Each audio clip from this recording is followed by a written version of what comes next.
And so it goes, where it's going, no one knows. Sorry, the studio is in an absolute tip. There's paper on the floor, there's coffee cups, there's a dirty spoon.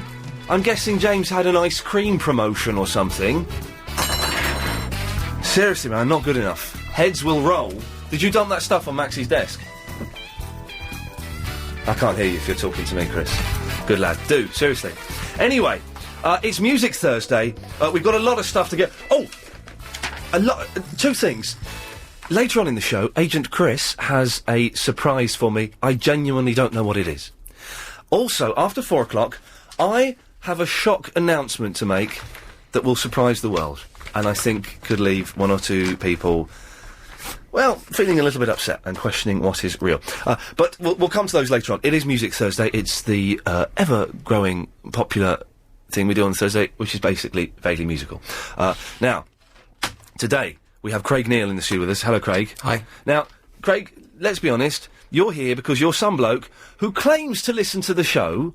I'm not convinced because every time we've spoken on the phone, you don't know what we do on the show. You sat... 5 minutes ago you said, I don't know what Music Thursday is. Are you sure you're listening to us and you've not confused me with Danny Baker? No, actually, I've come in to find out all about it. Yeah, well... oh, it's like Verinder all over again, but not not quite as creepy. Well, listen, the reason you're here is because ages ago, I think we've cleared out a lot of our clips, but I think I've still got it. Ages ago, you sent in this. This is your version of Neil Diamond's Sweet Caroline. As you know, I'm a big Neil Diamond fan. Yes. Was brought up on the wonderful music of the Governor. And you sent this in, and we played it a little bit, and then I recorded a trail with me singing over it. Let's have a bit of you singing. Here we go. Where it began, I can begin to know him, but then I know it's growing strong. I'm going to be a little bit rude. Wait, I want to find the bit. There's a brilliant guitar in here. Hang on, where is it? Is it along here? With only two.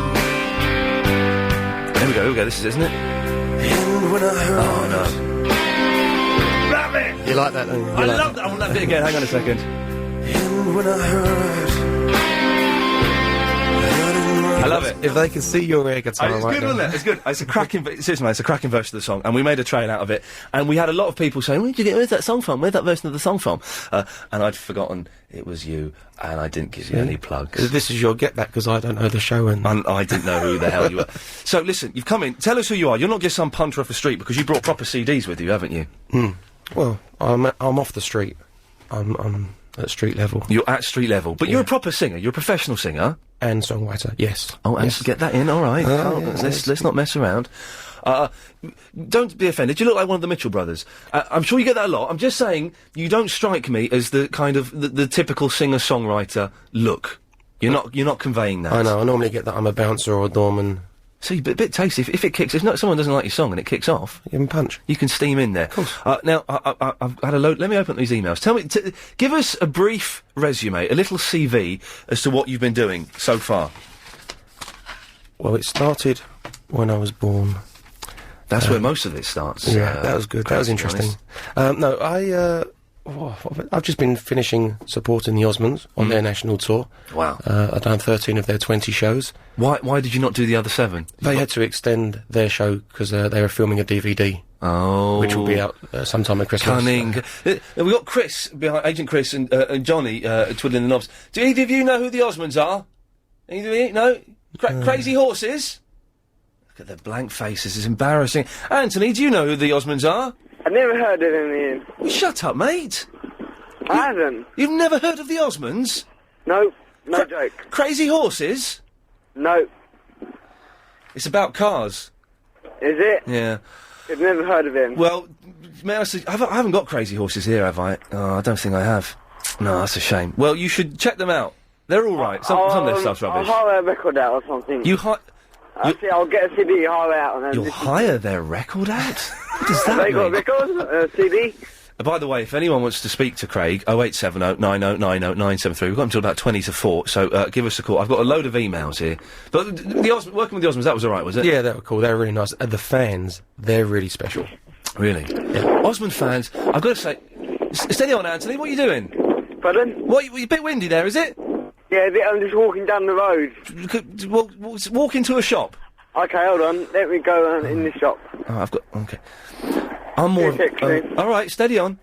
I'm more of a David Cassidy man, it has to be said. But they both attract mental women fans, don't they? Of the slightly older generation. Of the slightly older, but the older woman. Works for me. Let me do these emails very quickly. Sarah has emailed, please ask Craig to sing Love on the Rocks on your show this afternoon. He is fantastic. Can you do Love on the Rocks? I'm the UK's #1 sound alike for Neil Diamond. Really? I'll tell you something quite fun. I did a gig a few months ago, and it was a very, very quiet night, and there's only a few people at the restaurant. I've had those gigs. Yeah. I've done those. We've all been there. And basically, I'd done the Neil Diamond set, all the Neil Diamond songs that I sang, and I was only meant to do a 45-minute spot, and the people there, we were having such a laugh, such a great time, and I said, I'll tell you what, how about I sing any song you like that is in my repertoire, but in the style of Neil Diamond. Yeah. Oh, really? That was quite funny. We then spent the next hour and a half singing all different songs in the style of Neil Diamond. Can you give us a bit of Neil Diamond? Come on. The man's a legend. What one do you want? What song do you want? Well, Sarah's asked for Love on the Rocks. It'll be rude for me to dissuade you from singing that. Just a cappella. Have you got the music? Can you do it? We've got mini discs and stuff here. Oh, hang on. You've got this CD. Oh, hang on a minute. Hang on. What's this CD I've got? Oh, hang on. Forever in Blue Jeans.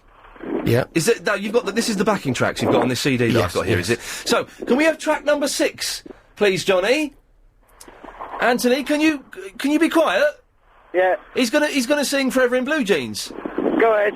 Oh, we'll bring Anthony's line down ever so slightly because he's a little. I don't think he's walked into a shop as he said he would. Let's. Away you go, Craig. Let's have a little bit of the Reverend Blue Jeans, sir, in your own time. Be quiet, Anthony.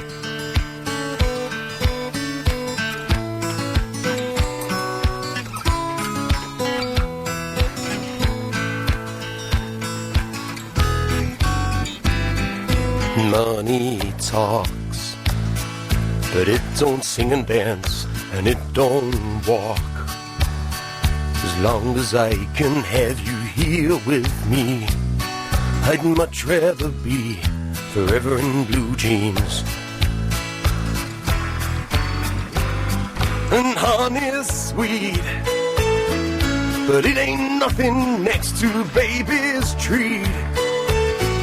And if you pardon me, I'd like to say we'll do okay forever in blue jeans. Maybe tonight by the fire, all alone, you and I. There's nothing around but the sound of my heart in your sighs. If you know the words, sing along, Iain, come on. And money talks, but it don't sing and dance, and it don't walk. As long as I can have you here with me, I'd much rather be forever in blue jeans, babe. And honey's sweet, but it ain't nothing next to baby's treats. And if you pardon me, I'd like to say we'll do okay forever in blue jeans.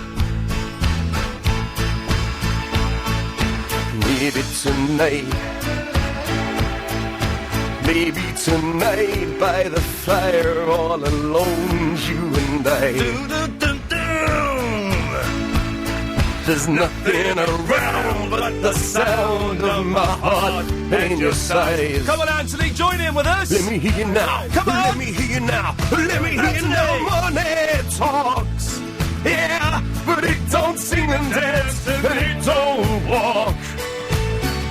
As long as I can have you here with me, Anthony, I'd much rather be forever in blue jeans, babe.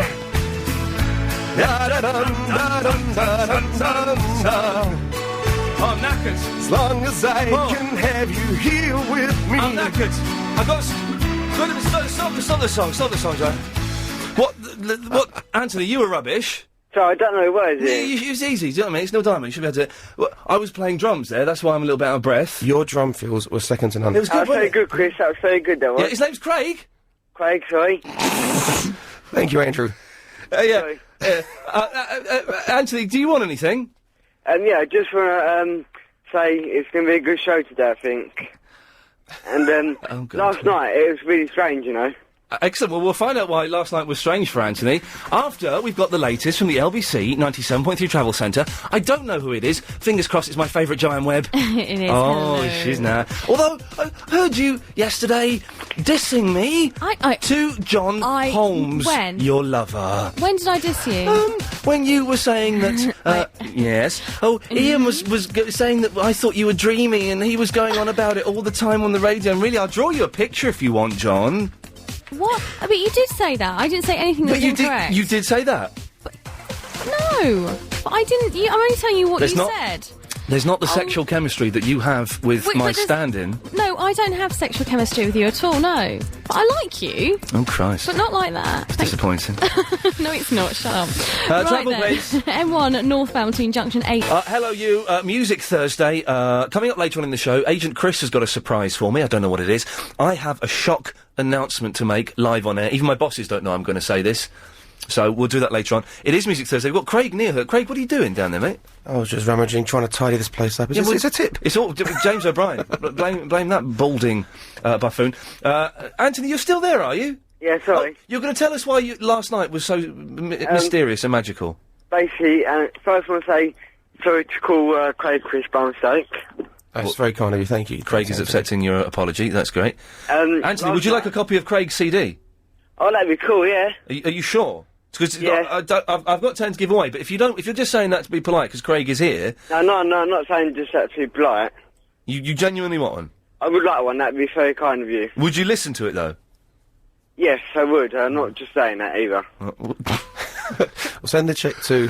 All right, well, Anthony, when you finish, speak to Agent Chris and give him your address. But you're going to tell us why last night was so mysterious for you. Okay, I went to bed about 11 after my brother. What? What are you laughing at? Okay, go on. No, what are you laughing at? No, nothing. Anyway, throughout the night I heard like strange noises and like like banging and stuff like that. You heard banging. Pardon? You heard banging? Yeah, and like strange noises, and I didn't know what it was. No. And I don't know if like it's sort of like a really like loud bang. Yeah. And I'm not sure what it is, and it's a bit scary. Okay. Because I was all alone as well. Yeah. What? Hang on. Is that the story? Yeah. Oh, I thought it was going to be a conclusion. Oh, so it could be ghosts. No, can't be. Okay, well then that's that problem solved. Anthony, thanks very much. Okay, cheers. Always good to speak to you. Oh, no, go and give your address to Chris so we can send you the CD. I'll call tomorrow, yeah? Good lad, thank you. Cheers. He's a regular caller. He's a nice fellow. We like Anthony. Now, Sue in the Gants Hill. Hello. Hello, Sue. Hello. You're through to myself, Ian Lee, but I don't think you want to speak to me, do you? I really want to speak to Craig, actually. Ooh, go on then. I just want to say, Craig, that I saw you performing recently, and you were, absolutely fantastic. You are so great live. And I've got your album, Elusive Dreams, and it is so cool, and I was just, so excited when I just heard you on the radio. And, that's what I wanted to say, really. Oh, thank you very much, Sue. That's really kind of you. I'll ask the questions, Craig, that you won't have the guts to ask. Sue, are you... how old are you? I'm 33. Okay, that's workable. I'm 35, that's good. Are you fit, or are you what is technically known as a munter? I'd like to think that I'm pretty fit, actually. Okay, well, this is getting better and better. That's good. Craig, you could be doing all right here. And where would you like to take Craig out for dinner? Well, if I wasn't married, then then I would definitely take Craig out. There we go. He is gorgeous. But, unfortunately, I'm very happily married, and I don't think my husband would approve. Any chance that relationship could crumble? It could happen. Not, no, but I hope not. I've got a lot of single girlfriends who think Craig is gorgeous. Okay. So if he is single, I don't think he's going to be single for very long. Okay. Well, Sue, thank you. But you've got the CD already, have you? It is amazing. If you haven't got it, you've got to get it. It's brilliant. Well, he's very kindly brought some in to give away, which we should be doing. Sue, thanks very much for that. I've got to say, I'm doing dedications for you. What the hell has this turned into, for God's sakes? I've got to say hello to Sue and Katie, who are Matt's friends. Who is this Matt fella? Matt's one of my good friends. He came on tour with me when I supported the Osmonds. He was my tour manager. And I think I just got a text. They've pulled over in the lay-by. They're listening to the show, and could I please say hi to them? If you had to punch one of the Osmonds, I'm not saying you would, but supposing, if there was a situation where the Osmonds manager says, Craig, listen, you've got to fight one of the Osmonds in a fight to the death, which one do you think you could take out easiest? Marie. Is she still around? And she's fit. Really? She was nice, wasn't she? Not that I'm violent towards women. No, let's just clear that up once and for all. 0870 9090 973 is the number, although I don't really need to give it out because we're getting lots of calls. Julie is in Southampton. Oh, hello, Julie. No, Julie's in Portsmouth. Well, it says Southampton and Portsmouth, then? South Seat in Portsmouth. Oh, well, that's, okay. Well, either way, it's good to have you here. Thank you very much. I just wanted to say hello to Craig. Hello there. Hello. How are you? You don't remember me, but I've met you a couple of times. Oh, okay. Now this is interesting because let's see if he does remember you, Julie. And no pressure, but I get these things. Oh, you won't remember me, but I met you at such and I don't remember them at all. Of course, That's I don't. fine. Well, give me 3 clues, Julie, as to who you are and where you would have met him. Portsmouth. Okay. Does that ring any bells, Craig? So far? Well, I was one of the first stop of the tour with the Osmonds was Portsmouth. Did you meet any women, slightly mad-sounding women, in Portsmouth? Not at the Osmond concerts because they were all lovely. Okay. Give me another clue, Julie. Angel. Angel. What does that mean? Angel. Was it a pub? Did you call out Angel? Did you sing an Angel? What? See, that takes me to Robbie Williams. Angels. Yeah. See. I think. Okay, give us a third and final clue, Julie. Osmania GT. I can cut her off. No. She sounds sweet. Osmania is the get-together that the Osmond fans all have, and they very kindly invited me to the last one just before the tour started. Yeah. They all get together at a hotel. Julie, he doesn't have a clue who you are. Oh, I didn't think he would. Julie, I'm so sorry. I gave him an angel. You said I was an angel? No, I gave Oh, him yeah, I've got that in my car. Julie H. That's it. See? You're impressed now. Sorry, Julie, I didn't realise you were from Portsmouth. That's what threw me. I've got this lovely lady, she came to the shows and at the end she gave me this angel that, the thing you wishes you good luck and stuff and I've kept it in my car. Yes. Oh. He does remember. Well, there you go. There's something. Yeah. See? Well, Craig is fantastic, and you should buy his album if you haven't got it. Have you got it? Oh, absolutely. Oh, I've got 10 to give. I've got 9 to give away because Well, you give it to someone who hasn't got it because I've got it and it's fantastic. Julie, I'm going to take one and give it to my mum. Julie, thank you for that. Rachel's in the Gillingham. Hello. Hello. Hi, Craig. Can I just say Rachel. we've never had this many women phoning the show. What the hell is? I'm sorry, I don't want to talk to you, Ian. Oh, all right, love. I don't mean you like that. I can take a hint. Go on then. I'll sit back. Away you go. Did you remember me, Craig? I think I remember you. Yes, I think I remember Rachel. Will we, correct me if I'm wrong, standing with a few of us by the, waiting for the shop to open? That's right, yeah. See, I wanted to get some biscuits for my tea. About Caroline, on the other show on LBC. Caroline Faraday. Yeah. Oh, how yummy. See, you just mentioned her name and we just drooled. She's delicious. Most beautiful woman in the world. Well, it's lovely to hear you on the radio, Craig. And thank you for phoning in. How are you keeping? I'm keeping fine, thank you. Good. Not long back from Las Vegas. Las Vegas? What were you doing there, love? I was I was watching a brother of the lot he was performing with earlier in the year. Oh, Donny? Yes. Oh, Donny Osmond, you see. He's big fry, he is. I'm assuming you've got the CD already, Rachel. I haven't, actually. Oh, would you like a copy of it? I'd love a copy. Will you sign it for me, Craig? Of course I will. Well, listen, stay on the line, give your details to Chris. Okay, thanks, Ian. Thanks, Craig. There you go. Even though she didn't want to talk to me, I was still nice. Feels like I'm doing Swap Shop. Do you remember on Swap Shop? You go, can I ask a question? Oh, before I go, can I have your signed photograph, please? You stay on the line, give your details.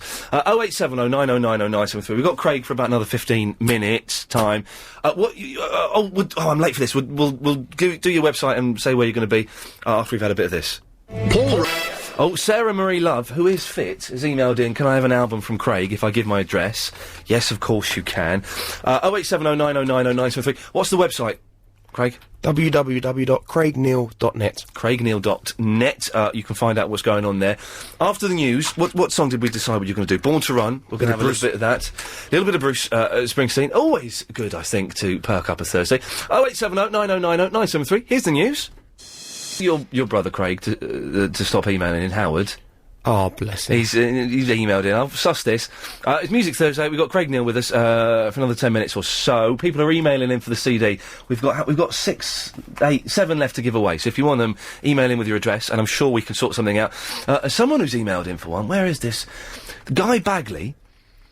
His job. He works at Legoland Windsor. His job is he's the chief model maker. That's a good gig, isn't it? It's a career you can build on. Oh, hey. Oh, this guy's he's working all the time. Bosh. You've got to dig that. Jonathan is in the Hammersmith. Oh, I don't suppose you could give me one, could you please? Sorry? Beg your pardon? Hello? Yes? Great. What? Hello, Ian. How are you, alright? I'm alright. What's this? Are you filling some sex line? I'm sorry, I thought this... No, I'm on the right... I thought you were giving away CDs, I thought Craig could give me one. Oh, God. Yes, we can send you a CD, Jonathan. Oh, thank you ever so much. Now, listen... That's very kind of you. Now, Craig's going to sing... lovely. We'll find out what you're playing in a minute. Craig's going to sing Born to Run. Would you stay on the line, Jonathan? Definitely. And then give him marks out of 10. But... Oh, definitely. But I want you to be honest with your marks out of 10. I will Listen, he doesn't know who you are. You don't feel you've got to give him a high mark just because he's there. If you don't think he's very good, then tell him, all right? I'll tell him right now. I'll give him 6.5 just to start. Steady on. All right, here we go. Let's have track 18, Born to Run. Take it away, sir. In your time. Iain Lee on drums. I really am as well. Come on, baby.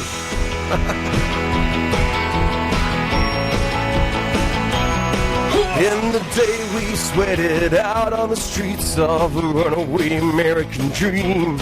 At night we ride through mansions of glory and suicide machines. Sprung from cages out on Highway 9, chrome wheel fuel injected, stepping out over the line. Whoa, baby, this town rips the bones from your back. It's a death trap, it's a suicide rap. We gotta get out while we're young. Cause tramps like us, baby, we were born to run. Join in with the chorus next time, Jonathan. Right, ready? Yeah. Only the chorus. Right. Good lad, you ready? Ready? It was the verse next. Hang on. And let me in, I wanna be your friend, I wanna guard your dreams and visions. Just wrap your legs round these velvet rims and strap your hands across my engines. What? Together we could break this trap. We'll run till we drop, and baby, we'll never go back. Whoa, would you walk with me out on the wire? Cause baby, I'm just the scared and lonely rider, but I gotta know how it feels. Jonathan! I wanna know if love is wild, I wanna know if love is real. Where were you? Oh, can you show me? Just sing along with it. Yes. Whoa, dude. Hello? Oh, God. Let's know. You've ruined the moment there, mate, to be honest. Yeah, to be honest, Thank you. It was superb. Oh, I'm going to cut you off, Jonathan, for being too much of a bumlick. Oh, no. There we go. Yeah, I can't have that. 11 out of 10. That's a mathematical impossibility. Right, sign one of those for Sarah. While you're doing that. Hey, listen, thanks very much for bringing all these CDs in. Much appreciated. While you're doing that, Susie is in the Aldershot. Susie, you're probably the last call we've got time for. Oh, may I please have one of the CDs? Oh, well, you don't waste any time there. Just no. Oh, nice to speak to you, Ian. Hello, Craig. I saw you on the I've got a question, actually. Okay, well, you want a CD? All right. Okay, lovely. I just wondered, would Craig be appearing in the Aldershot area at all for any performances? To my knowledge, I don't think I've got any shows there, but you never know if there's anybody who owns venues in Aldershot and want to book me. We've got a lovely Princess Hall, which is superb. Oh, well, yeah, give them my details. Where are you playing, Craig? Because I'm replying. Well, sorry, while I'm talking to you, I'm just getting loads of emails from horny middle-aged women who want to come and see you. So where are you going to be? Well, this Saturday, I'm playing in a brilliant pub, like a bar-stroke pub. It's called the Royal Oak in Loughton. Stroke pub, nice. Well, it's kind of trendy. It's not like a pub, it's a trendy bar. pub. Okay, yes, I see what you mean. And I'm there on Saturday. The other dates, off the top of my head, I'm not sure, but they'll all be put up on the website, the August dates and so on and so forth. But this Saturday, I know that I'm at the Royal Oak in Loughton. That's a great party. Susie? Yes? You all right? Yes, thank you. Okay. Stay on the line. Give your details to Chris. Thank you very much. A great show. Great show. What's my name?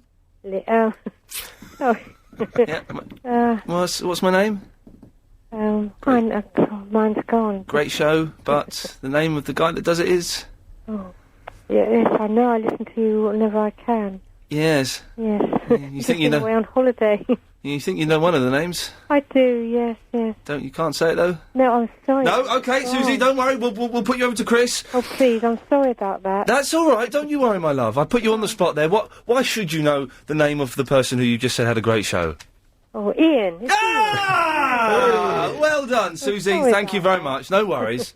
you go and talk to Chris now. There we go. Can we get one more song before we say goodbye, sir? Let's have. Oh. We've got to do our version of Sweet Caroline. We're going to record this. This is true. We're going to record Sweet Caroline, aren't we? This is on here, isn't it? Get up track 5. There's two versions. That's the first version is the Neil Diamond version. Oh, so we want and 9. the second, the other version is my version. Track 9. Now we're seriously going to record this. I'm thinking of a kind of "Don't Let the Sun Go Down on Me" vibe sort of thing. What do you mean? What, George Michael and Elton John style? Yeah, the way that they do it, piece by piece. What we talking? Song musically. Yes. Okay, we can do that. I was thinking more of a Stevie Wonder, Paul McCartney, Ebony and Ivory, and that I would be in Los Angeles and do my bit via satellite. Yeah. And you could be in, like, miserable London. Where is this? It's not some dodgy studio that we're going to do this, is it? It's over in, I think it's Hatfield. Okay. That's nice. Okay, fine. It's probably it's got like effects and everything. Okay, well let's have a go. My voice, I do need FX. My voice is a little bit, shall we say, tired, as I was. I went to see Billy Joel last night in concert. Was he any good? What a performance! Is he good, or is he a bit past it? No, forget it. That guy is genius. Absolutely brilliant. Billy, if you're listening. Yeah. Come to the Royal Oak on Saturday. Can I say, Billy Joel is all... We've had to ban him, because he keeps phoning up so much. Billy, we don't, stop phoning. Okay, here we go. Sweet Caroline, you take the lead. I'll pop in and out every now and then. Let's, this could be Christmas number 1, I think. Here we go. There's a good guitar in this as well.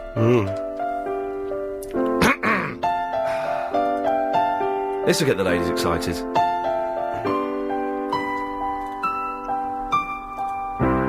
Where it began, I can begin to know it, but then I know it's growing strong. Oh, he's got the wobble in his voice, it's good, that. Was it the spring? Come on, be a professional, come on. And spring became summer. Who'd have believed you'd come along?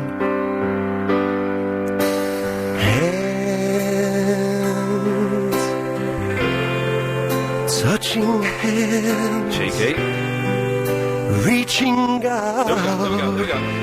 Touching me, touching you, sweet Caroline.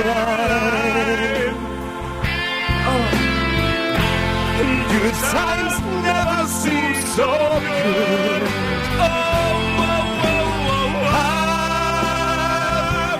Inclined to believe they never would, but now I look at the night. I'll let you do the verses, they're a bit boring, aren't they? And it don't seem so lonely. We fill it up with only 2. It's a bit weird, 2 blokes singing to one girl, it's a bit... And when I burden runs off my shoulders. How can I hurt when holding you? Sing along at home.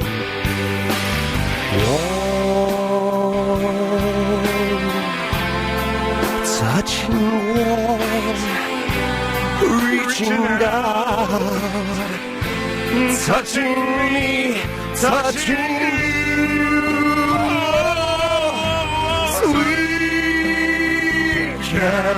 blind. Feeling it now. Good times never seem so good. I've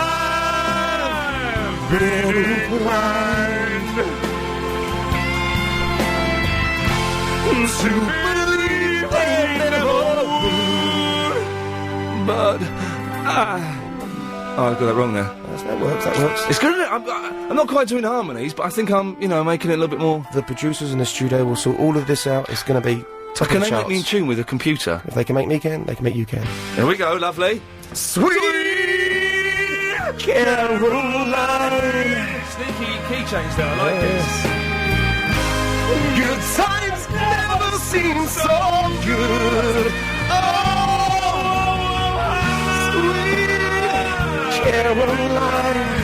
Are you repeating that bit, are you? Yeah, that's what we do in this part. To believe. Oh God, it's like Elvis. Oh, that's brilliant.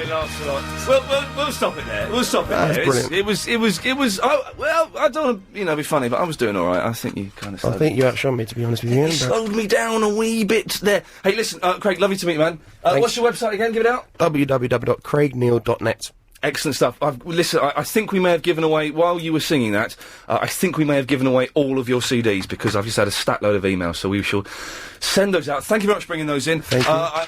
I'm at my mum's this Saturday, but I would love to come along and see you, as I believe you told me that there are a lot of fit birds at your gig.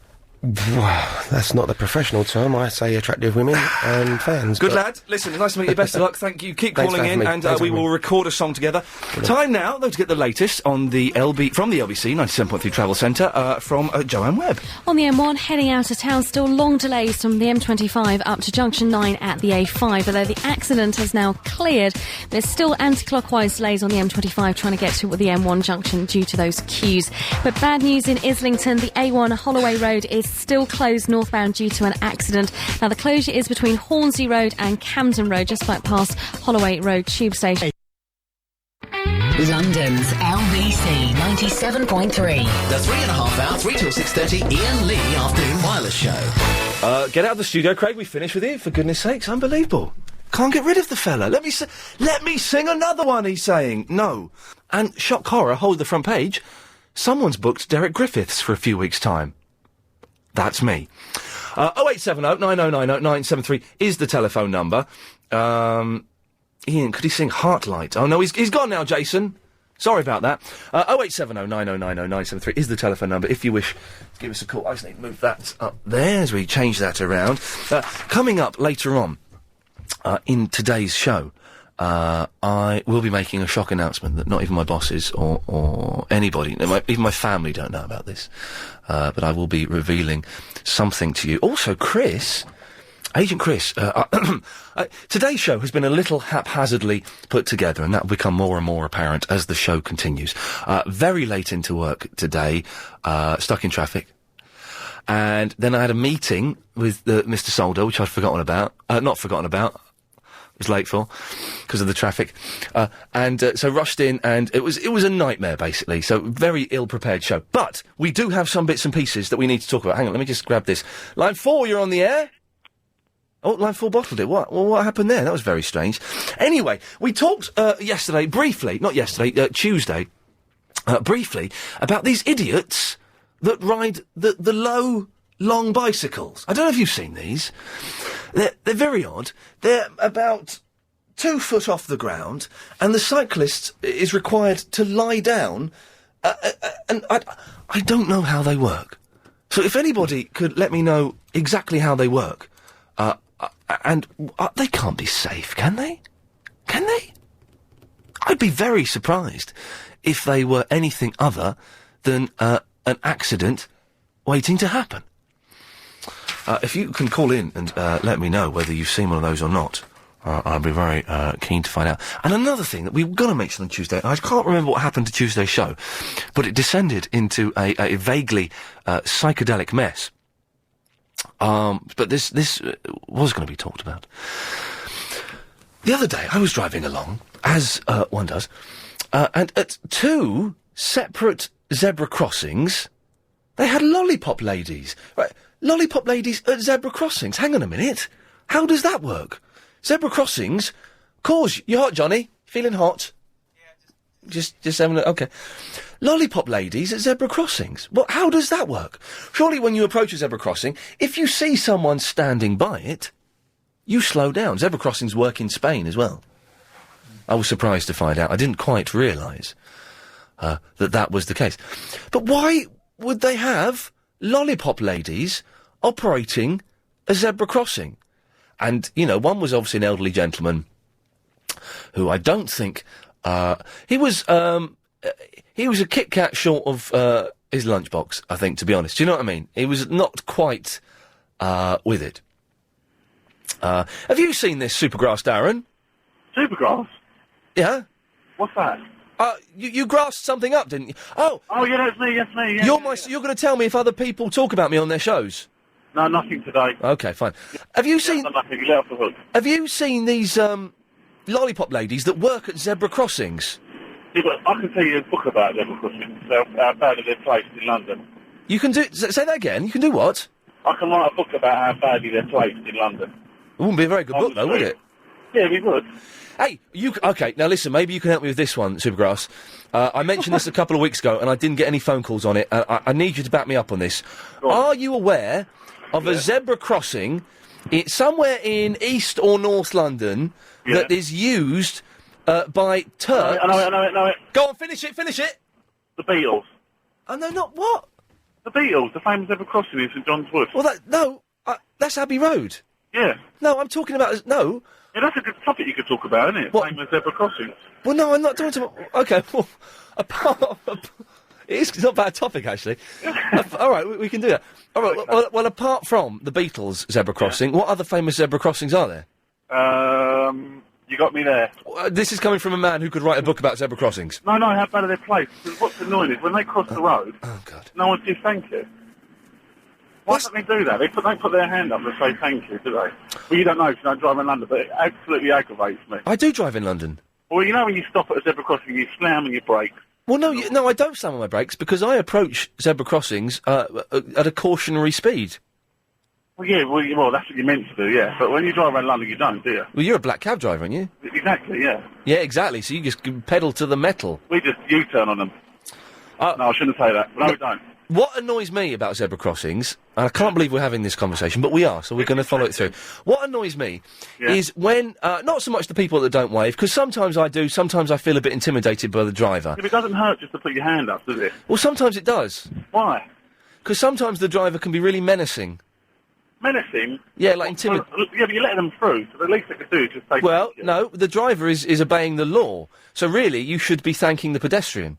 See, I've just done it this time. I just said thank you and I let them cross. But when they don't cross, I usually rev up behind them and go past them. God blimey, I don't know if you... Anyway, what annoys me about zebra crossings is when people cross, but they cross about 10 yards away from a zebra crossing. Yeah, that's what and they walk across to the zebra crossing. And they think that because they're... Oh, because I'm near a zebra crossing, it will still work. See, there's a in the book. Well, OK. But no, the zebra crossing I was talking about... there's one in East London, and I think it's where the Turks go, or some people from, like, Kazakhstan, or somewhere like that, and when they first come to this country... Yeah. Let's say they're Kazakhstanis, although I don't know. All the members... Kazakhstanis, go on anyway, never heard of that one, but go on. What would you call people from Kazakhstan? Kazakhstaners. Kazakhstaners? Yeah, not Stani. But it's Pakistani, Kazakhstani. It's Kazakhstan. Surely, if there's a stan, it has an E added at the end. Anyway, your point is... My point... This is getting very confusing now. Well, OK, well, let's say the Turks. Yeah, go on, yeah. Names. When a Turk comes over... Do they have zebra crossings in Turkey? No. Oh, OK, well, then it's the Turks. They come to this... If they're emigrating to this country, they don't know how to use zebra crossings. So there's a famous... So, wait there, I've spoken... I've run on so long, I've got to do this now. When you suffer with a back problem, all you want is to find some relief, and we know where you should look. The Cura Heat Back Show 2006. For the first time ever, you'll be able to get in front of some of the country's leading back experts without the waiting list. Discover which... So, sorry, feedback there, 'cause I have my headphones off. So, Supergrass, let's quickly finish this story, because even I'm getting bored. Louise will be with you in a second. Right. Thank you. Hello, Louise. Come on. All right, steady on. Don't flirt with My Barnes. girlfriend's name, that is. Well, her real name's Barnsworth. So, the Turks come to this country, they don't know how to use a zebra crossing, so they're... But so do most people, though. Oh, will you shut up and let me finish? Okay, go on, sorry. So, they're members of their community that live in this country take them to one certain zebra crossing in East London and show them how to use it. Really? Apparently so. Well, I think it's a fact. So there's one zebra crossing where you'll see a lot of very nervous Turkish men stepping out onto the road, not believing that the cars will stop for them. I'm going to give you an interesting fact as well about another zebra crossing. The one I'm talking about in St John's Wood. The Beatles one? Yeah. Okay, you've gone back. Every Sunday when I go to work, Yeah. especially Sunday with all the tourists around, Yeah. all you get, you know the Beatles, the famous Beatle pose where they all walk across the zebra crossing? And Abbey Road. Who's got the bare feet? I don't know, couldn't tell you that. Paul McCartney. Oh, yeah, sorry. Yep. Well, anyway, they practice... What's the registration number of the Volkswagen Beetle in the background of that album cover? I never knew there was one. 28 if. What's that for? What was that? What was the symbol? Well, it was just a number plate, 28 if, and it added weight to the rumour that Paul McCartney was dead. He would have been 28 if he was still alive. Good, the internet, isn't it, I suppose? Yeah, it's great, isn't it? Right, go on. What I was trying to say to you is, every time I go up to the zebra crossing in St John's Wood, all they do is they just practice that all day long and cause massive trailblazing all day long. I've done that, though. It infuriates me. Yeah, see, everyone's done it. I've done it. It's good. I went to Abbey Road on the night that George Harrison died, or the day that George Harrison died. I went to Abbey Road just to hang out, and it was nice, man. It was a good vibe, and also there was a slight strange cigarette smell in the air. If you seen all the writing on the wall outside as well? Don't they have to repaint that wall every 2 weeks or something? Yeah, because all they do is they write about the Beatles. That's all. The only group they talk about is that. Great. Hang on. We've got to have a little bit of Beatles. Let me play. Yeah, good, quickly. Let me have a little. Love Me Do. Well, I've not got the full. Oh no, hang on. I think I've lost it. Love Me Do. Oh no, we've cleared out. We're in the process of clearing out all of the clips and the files here. So I think my Beatles has gone. Oh, hang on a second. And also... Here we go, here's a little bit of Beatles. Hang on a second. Here we go.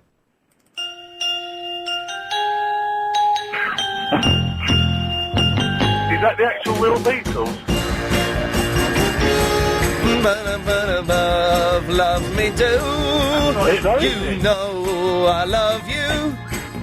So please, won't you please me like I do? And no. Also, quickly. Yes. That Craig Neal. Yeah. That's not his real name. Do you know his real name? Yep. Don't give it out on I won't say it. No, don't. How do you know that, though? I bet you if you ask him if that's his real name, it's not his real name. But how do you know that? Because I know. Who says that Iain Lee's my real name? Well, it might not be. It might be your stage name. It might be. Who says that Supergrass Darren is your real name? Well, because it is. But is it? It is. Do taxi drivers ever take pseudonyms? No. I don't even know what that is. Okay, on that note, Supergrass, we'll leave that. Barnsworth, sorry, love. All right. Can I do you after the news? Yeah. Good girl. Okay, coming up later in the show, Agent Chris has a surprise for me. I don't know what it is. I'm very excited. And Barnsworth, I have a shock announcement to make. See, what is it? I'll do it in a minute. 0870 9090 973. We've kind of... let me just have a quick... It's been an odd first hour, so let me quickly recap where we are. Or maybe, Barnsworth, you could recap what's happened so far. That... What you call Craig came in, and he was... Yeah, no worries, I'm waiting. Joe, you're on the air, mate. Oh, sorry. That's all right. We just suddenly had a big shout there. Yeah, sorry. Sorry about that. That's right. Barnsworth is just recapping what's happened in the show. My apologies, Barnsworth. It's all right. Yeah, so he was singing Neil Diamond songs, and now we're talking about zebra crossings. Zebra crossings. Another thing. I did introduce two other topics. And bicycles. Ones that you lay down on. Have you seen those lay-down bicycles? No, but they sound dangerous. How can you see where you're going? The people that I've seen ride it... Well, you can see where you're going because you can look. Right. I just thought you just, laid down. Oh, now, speaking of not seeing where you're going and looking, my bedroom is too... It lets a lot of light in. So I'm waking up in the mornings at about 7 and then having to go and sleep in the living room on the settee to get a couple of hours because it's really dark down there. Right. One solution I noticed on the way in, I have Velux windows. Right. Do you know what that means? Is that They do blinds, don't they? So. Well, I don't know if I didn't know they did blinds, and basically a Velux window is if you have, a window in a roof or on a slant of a roof. So if mine's a loft conversion, my bedroom. So the one side of the roof is on a slant, and a Velux window is a window that fits in there and it swings open. Now the blind on there is flipping awful. But I was driving into work today and I saw that there are Velux blinds that would fill the window perfectly. Yeah, and you can get them in different colours as well. Apparently so. But anyway, so I've only just found that out. If anyone can tell me exactly where I can get one of those fixed and fitted, nice. But I've bought this. I've been experimenting with eye masks. Right. To try and get. Uses them. Sorry. My mum uses them. They don't look good. They can be quite good fun. Puts them in the fridge. She does what? Puts them in the fridge, so they're nice and cool. Oh, does she have the ones filled with gel? Yeah. Yeah. No. These are just pure blackout eye masks. Right. So I got one off you type in eye masks on the internet and it will take you to this company. Not one of those companies, Johnny. They're not leather with studs on or anything. Joe knows what I'm talking about there. Good lad. Oh dear. Quality. Oh yeah. So I got an eye mask and it said as used on Big Brother. Oh God. Yeah, that's going to make you want to buy it, isn't it? Well, it did. 12 quid, but very expensive. 12 quid, and it says complete blackout, even with your eyes open, it will be darkness. Yeah. Not true. Track digital recording studio, not like a whole room. I mean, like a little. Oh, like a little thing you plug your guitars in and your microphones in, and you have a little sing along. Yeah. Anyway, Barnsworth, you've called in for something. I feel I'm rambling. I was trying to set the hour up, and I've just muffed it up. So. Oh dear, bless you. Are you all right? Anyway. Yeah, I'm fine. Got a shock announcement to make though. Oh dear. It's not bad, is it? Well, to me, it's bad. Okay. Let's just say my parents don't know about this yet. My family don't know, and my bosses at LBC certainly don't know. Tell us. Yeah, that's bad. I'll tell you in a little bit, Joe. Calm down. I can feel the tension rising. Barnsworth, why have you called in? I'm trying to get you to tell me what you've called in for. All right. Right. You know the zebra crossing thing for the lollipop ladies there. Right. I don't know why they're there, but I have a theory. Okay, let's get your theory why zebra crossings have lollipop. Some zebra crossings have lollipop ladies working on them. They might be there to make sure that people stop, because even though it's the law to stop, they don't always stop, do they? But they might step out. But okay. But someone will eventually stop at a zebra crossing, and why does a lollipop lady exert more authority than a zebra crossing? Not really. Thank you. And I can understand having a lollipop lady stopping the traffic for children. But these two lollipop ladies, and even though one of them was a man, were stopping the traffic for grown adults. Now, if ours does that. But why? If I'm 33, if a fat woman, and I'm not being rude, but they generally are fat women, stop the traffic for me, I'd say, all right, love, I can do this. Yeah. Well, the best thing about it is when I actually cross, there's a crossing there. So it's like you press the button and wait for the green man, but she still comes across. So when the green man comes on, she goes and stands in the road? Yeah. She's not a real lollipop lady. She's just stolen the outfit from someone and is... She's a school one. Oh. It's a bit weird as well. She always tries talking to me. Well, what does she say that's weird? Every day, it's how's your day been, what you're doing. It's like, yeah, walk past you every day. Well, that's not weird, Barnes. That's not weird, is it, Joe? That's just polite conversation. Yeah, really. Yes. It scares me, though. I'm suspicious of Joe Barnsworth. Why? I don't know. Listen to LBC, quickly. Amy! Listen to LBC. Amy, you're on now, love. Hello? Amy! Oh, yeah, hi, sorry about that. I'm on the other line. I could hear telling them to listen to LBC. Oh, quick, I'm on the radio, quick, listen! Right, now, hang on, for some reason these calls have got all stacked up. Barnsworth, have we finished with you? Yes, we have. Oh, don't sound so downhearted. Oh, I know. I'm happy to have you back. Okay, good, well, I've just cut you off. Joe! Amy! Yeah? Switch your phone off! No, it's my work phone. Sorry, it keeps ringing, and it's other people as well. Okay, well, in that case, keep it going. Joe! Ian. Yes? I just drove past the woman on a lollipop lady. Yeah, lollipop lady on a zebra crossing? Yeah, in Homerton High Street. Oh, yeah? Some strange reason. What's that beeping? Who's... Amy, what are you doing? Oh, sorry, I'm on the other line. But I can hear you beeping. Oh, sorry. This is unbelievable. What is going on? Oh, Amy! Shall I just pick it up and answer it? Yes, just get it. Right, hang on then, say that. All right. It's me. You listen to the radio, yeah? Right, we'll listen to it and I'll call you back in a minute. Right, bye. God. Unbelievable. Didn't she? No, you. Oh, sorry. You can't blame her. It's you. You've gone on so much now that Joe, you're going to have to wait until after the news, I'm afraid. Incoming! Spyware, viruses, worms, they're everywhere. Help win the war against online intruders with NOD32 antivirus system. We're here, Trojans, malware, riskware, rootkits. NOD32 has one of the highest detection rates and holds 38 Virus Bulletin 100% awards. They're fishing to steal our true identities. For ultimate protection, download NOD32 today at www.nod32.co.uk. We Okay. Zebra crossings, those weird low bikes, shock announcement coming up. But before that, we've still got Joe and Amy here. Hello. Oh, hello. Okay, now Joe, Amy, is your phone going to ring? Oh, hope not. Okay, well let's fingers crossed, touch wood. Joe, let's try and get it in and out as quickly as we can. Right, let's try it. Homerton High Street, woman lollipop lady on the zebra crossing. Yes. And I think they're there just for jobs for the OAPs, if you ask me. This is the thing about why do some zebra crossings have lollipop ladies working them when you don't need them, obviously, because people stop anyway. It's another thing, and they don't just stop the traffic for kids. Grown men. They're coming out stopping them. Then I think their road signs are null and void then, because it just says stop children. Not stop adults. That's true, isn't it? They're lollipop. It's not a road sign, it's a lollipop. And the very fact that they're called lollipop would imply that they are associated only with children. Correct. And do you know why they got the black bar going through that sign? What, on the handle? Yeah, no, on the circular lollipop bit. What? Black bars? There's a black bar going across the middle of the round bit. Hang on. So on their lollipop...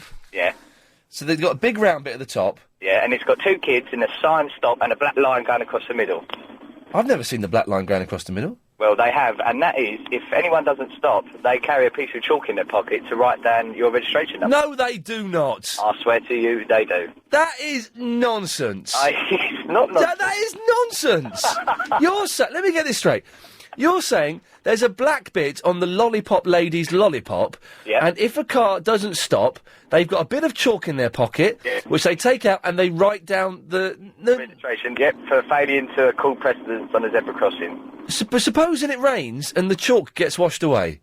Oh, that's highly unlikely. Yeah, it never rains in London, does it, Joe? No, it's baking up there. All right, well, listen, I don't believe you, but if... Okay, put it to London, then.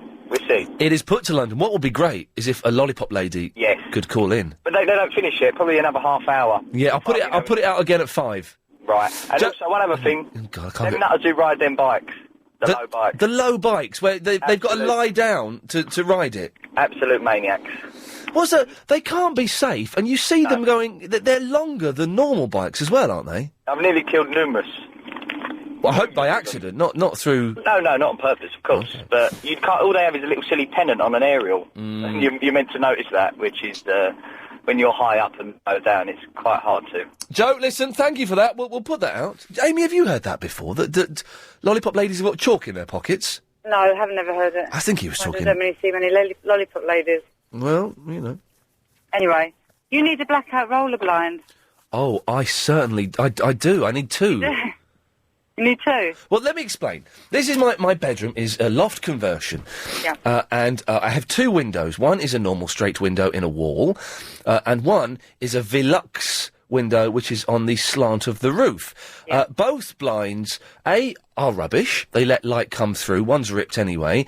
And neither of them are up close against the window so light gets in through the side anyway. Yeah, you need a Velux, an actual proper Velux. It's made to measure Velux. Oh, really? Yeah. I didn't know they did this. They do. And where do you live? North London somewhere? Muswell Hill, isn't it? Muswell Hill. I can get a couple of people to ring you to say, obviously, and they can come around to give you a quote. Oh, you tell me where you live or your number or something. Oh, quote. Oh, yeah, not going to get it for free. Well, no, that's what I'm angling for. Amy, do you know what I would... hang on, who are these people? Are they actually connected with... They're blind companies. Okay. That if you walk, you get them on a high street and that, made-to-measure blinds. You just walk in. If you look in your yellow pages and look under blinds... I feel I'm getting told off here. No. Okay. If you look in your yellow pages, Yeah. look under blinds, Yeah. and see one in your local area, Yeah. ring them up, Yeah. they'll come round, give you a quote, Yeah. get three, Amy? Well... Oh, you're right. Yeah? All right, listen, thank you very much for that. That's all right. But I think Nicola may be able to do one better. Nicola? Yes, hello. I haven't been listening to the radio, so I don't know how far you've got with your blinds inquiry. So, Why? How did you know to call up then? my husband phoned. Oh, okay, good work, good work. What's your husband's name? Sergio. Sergio, excellent. Hello, embarrass him as he's driving along. Hello, Sergio, I'm sleeping with your wife. Hey! Would that embarrass him? It would, and Excellent. I'll get told off when he gets home. Okay, good work. Anyway... I'm not really, by the way, Sergio. It was a flippant comment that I hope does not cause offence or in any way put a strain on your relationship. That should do it. And you've got young people in the car as well. Even more inappropriate. Okay. Yeah, so my 2-year-old's standing right next to me. Uh-oh. So, anyway, you go to the website, you probably had this already, I don't know, but it's velox.co.uk Right. /blinds direct. Yes. And then you can choose from a myriad of different blinds. You can have blackout or This is fantastic. concertina or... And you can get these for me free, can you? No, they cost an absolute fortune. It's quite disgusting, actually. I didn't know you were after them free, but my husband has volunteered to fit them for you. Oh. Are they tricky to fit? No, they're a piece of cake, actually. I'll do it myself then. You nearly swore then, didn't you, Nicola? I did. in front of your 2-year-old as well. I know. Well, you say they're expensive. How much are they? For a single, normal kind of Velux blind, like not huge or anything, just a single normal one, they're about £75. God, blimey! I know. Well, okay. Listen, I will check that out. I am very naive when it comes to the world of blinds and windows, but I will check that out. It would literally save my life. Well, it's helped us get a bit of sleep for the first time in 6 weeks, so, yeah. Nicola, thank you very much for that. Good luck with your 2-year-old. And you're most welcome. Thank you. What a lovely, lovely lady. We're getting nice callers today. Getting lots of nice people calling in. Maybe that's the magic of Music Thursday. Oh, here's a nice caller. It's Betty in Bognor.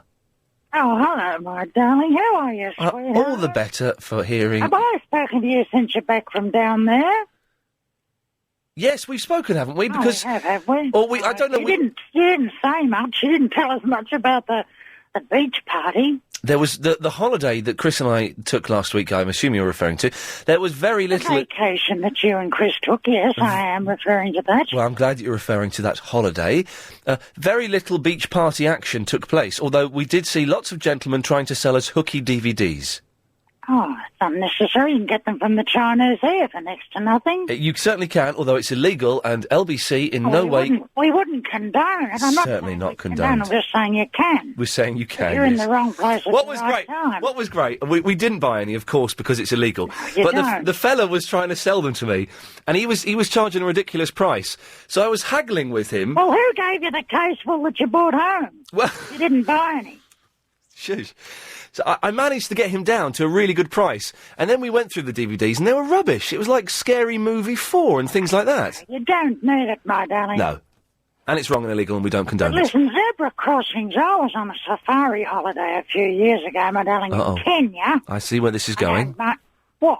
I feel a gag coming on about zebras crossing, but let's... It's not a gag, it's a true story, my darling. I saw the sign zebras crossing, and I said, look, they can't even get the signs right over here. Zebras crossing, it's supposed to be zebra crossing. But apparently it was something to do with zebras crossing. Betty, let us ponder that while we listen to these. Well, we were going to go back to Betty, but she seems to have bottled it. Which is a shame. Betty, I don't know where you've gone. Greg in the Ilford has emailed him. Iain, lollipop persons are a farce. They are meant to protect the children, yet the lollipop fella at my school used to give cigarettes to the pupils. It's a strange way to go about business, isn't it? 0870 9090 973. Speak to you after this. Blimey, I was miles away then. Is Barry really Russell Brand doing an old man's voice? Be honest. If you don't want to answer on air because it would thwart your entire show, email your answer and I promise to tell it not a soul, says Jess. No, Barry is not Russell Brand. What a strange thought. Lollipop ladies, we're talking about. Low-slung bikes. A shock announcement coming very, very soon from me. Betty, you're back. But you cut me, darling. No, I didn't hang up. I thought you cut me. I heard you having this row with my producer, Agent Chris. I don't have a row with Chris. He's gorgeous. He's more gorgeous than you, I don't mind saying. You, Iain Lee, who's not even Iain Lee. That's all I'm saying. You put the phone down.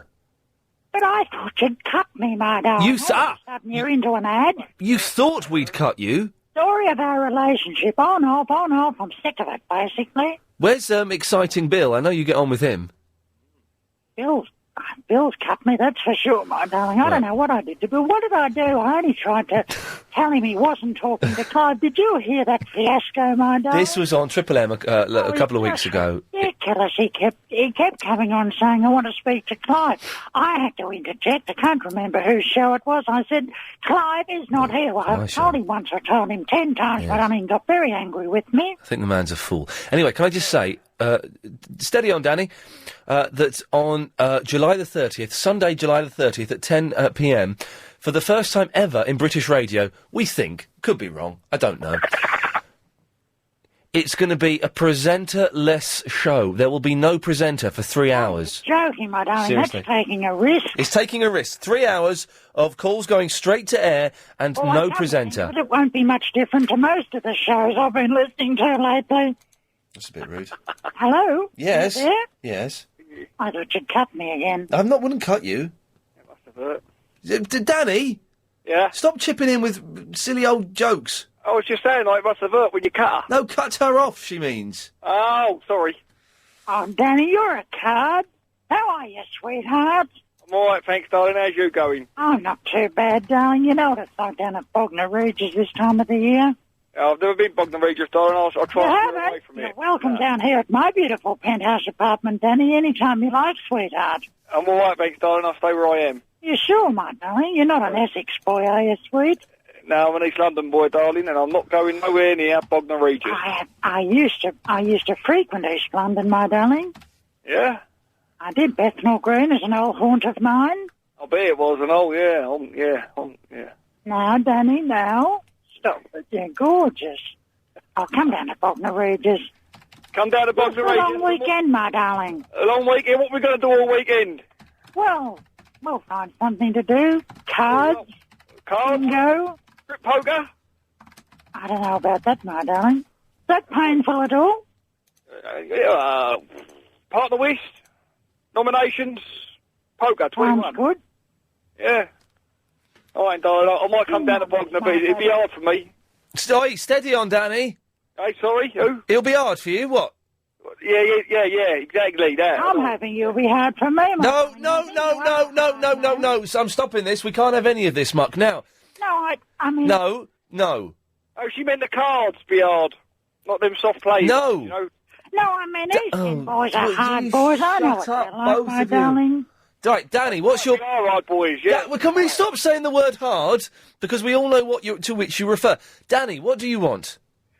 Lollipop ladies. Yes. In the registrations, if you do not stop, is a true fact, Ian. How do you not know that? So now, someone has sent me a picture of the Lollipop lady's lollipop, and I've forgotten the big black line. I must admit. Black line going through the middle. Yeah, I can't find it. And when you don't stop in your little Peugeot, jumping over the speed ramp, like a lunatic in your automatic little Peugeot. All right, good lad. Your registration will get put on there. So they've got chalk in their pockets and they write on the black line. Hey, I don't know if they have chalk anymore, but they do write on the black line. Yes, this is true fact. My front right indicator is broken. Is it easy to fix? Yes, it's probably just a bulb. How do I take it off though, and fix it? Front right, lift your bonnet up. Yeah. And right at the front on the wing, you'll see a little screw. Just unscrew that with your bulb holder. Oh yeah. Pull it out, and it'll be in there. Oh, good lad. Thank you. Is that right, Lady Alex? You know cars. Is that about right? What is excellent. Good work. Thank you, Danny. Who's lady? I love Danny's accent. It's gorgeous. It's common, isn't it? It's turning me on, Danny. I don't mind saying. Now look. I know it's a family show. Yeah, did you see that? I'm common. Ian Lee calling me common. I can't believe it. Ian Lee, you got some bananas. Commoners, Muckley. Right, Danny, I'm gonna have to say goodbye to you now. See you later, geezer. See you later, mate. Lovely, mate, boy. Good boy. Bye, Danny. He's gone. What do you want? Oh, what was his number, my darling? It was 02... no, we can't do that. Betty, please can we get to the point? What was the point? Oh, hang on a minute. What was, mate? I've got a lollipop lady here. Hello, lollipop lady. Hello there. Oh, hang on. I think I've got two lollipop... Who's lollipop lady number one? Is that me? Who's that? It's Karen. Hello, Karen. Hello. And you're a real lollipop lady? I am a real lollipop lady. And Winifred? Yes. You're... all right, steady on. You're a lollipop lady as well, are you? I was, yes. But you've And quit... I'm Elizabeth from Bognor Regis, and I'd like to be a lollipop lady. It doesn't mean what you think it means.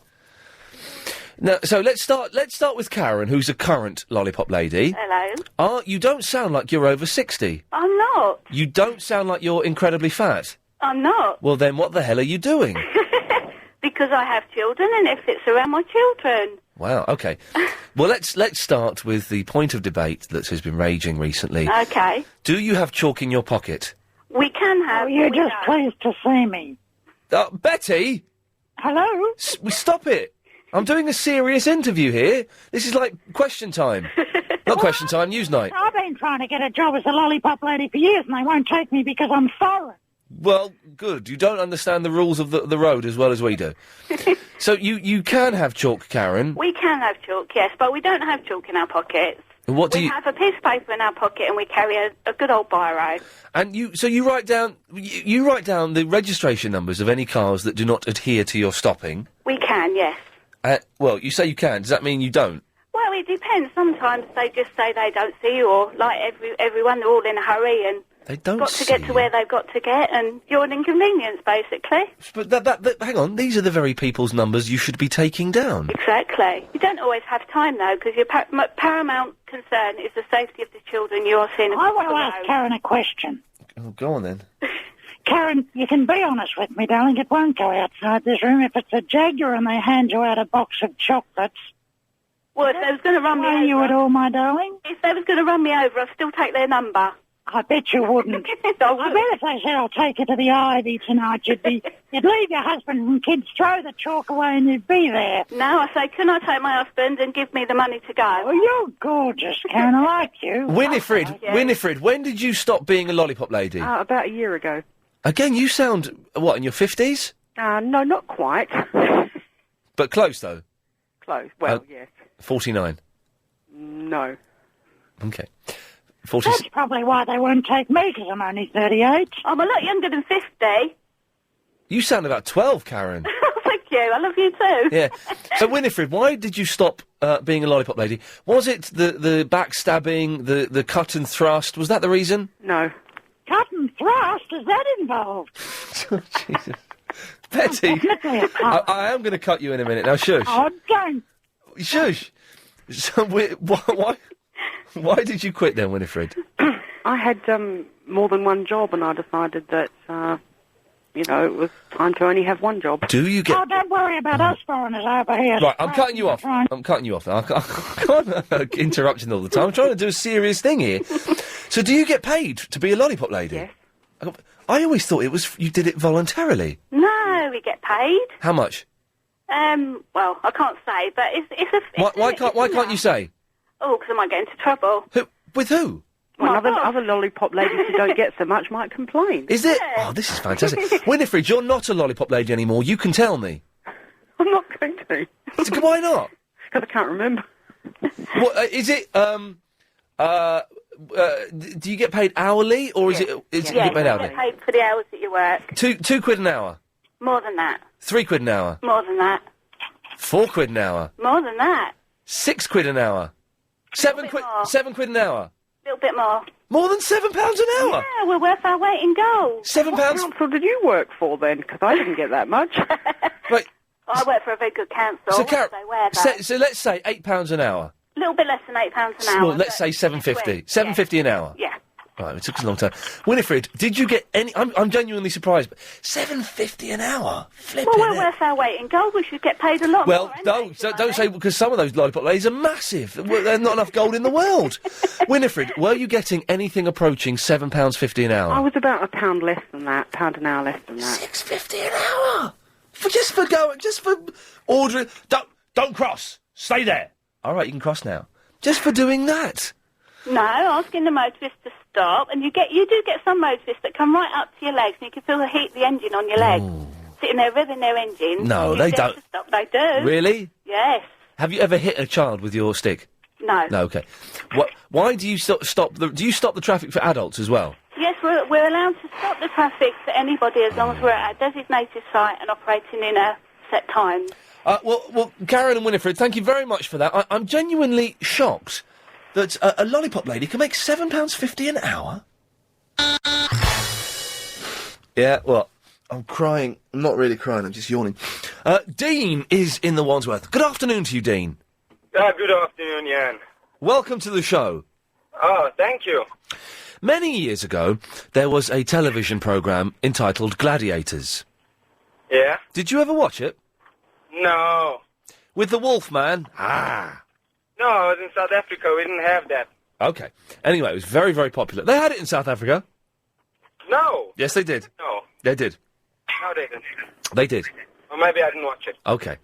Anyway, I was watching a repeat of it recently, of International Gladiators. Ulrika wasn't on it, but John Fashanu was, and some Yank, on Challenge TV.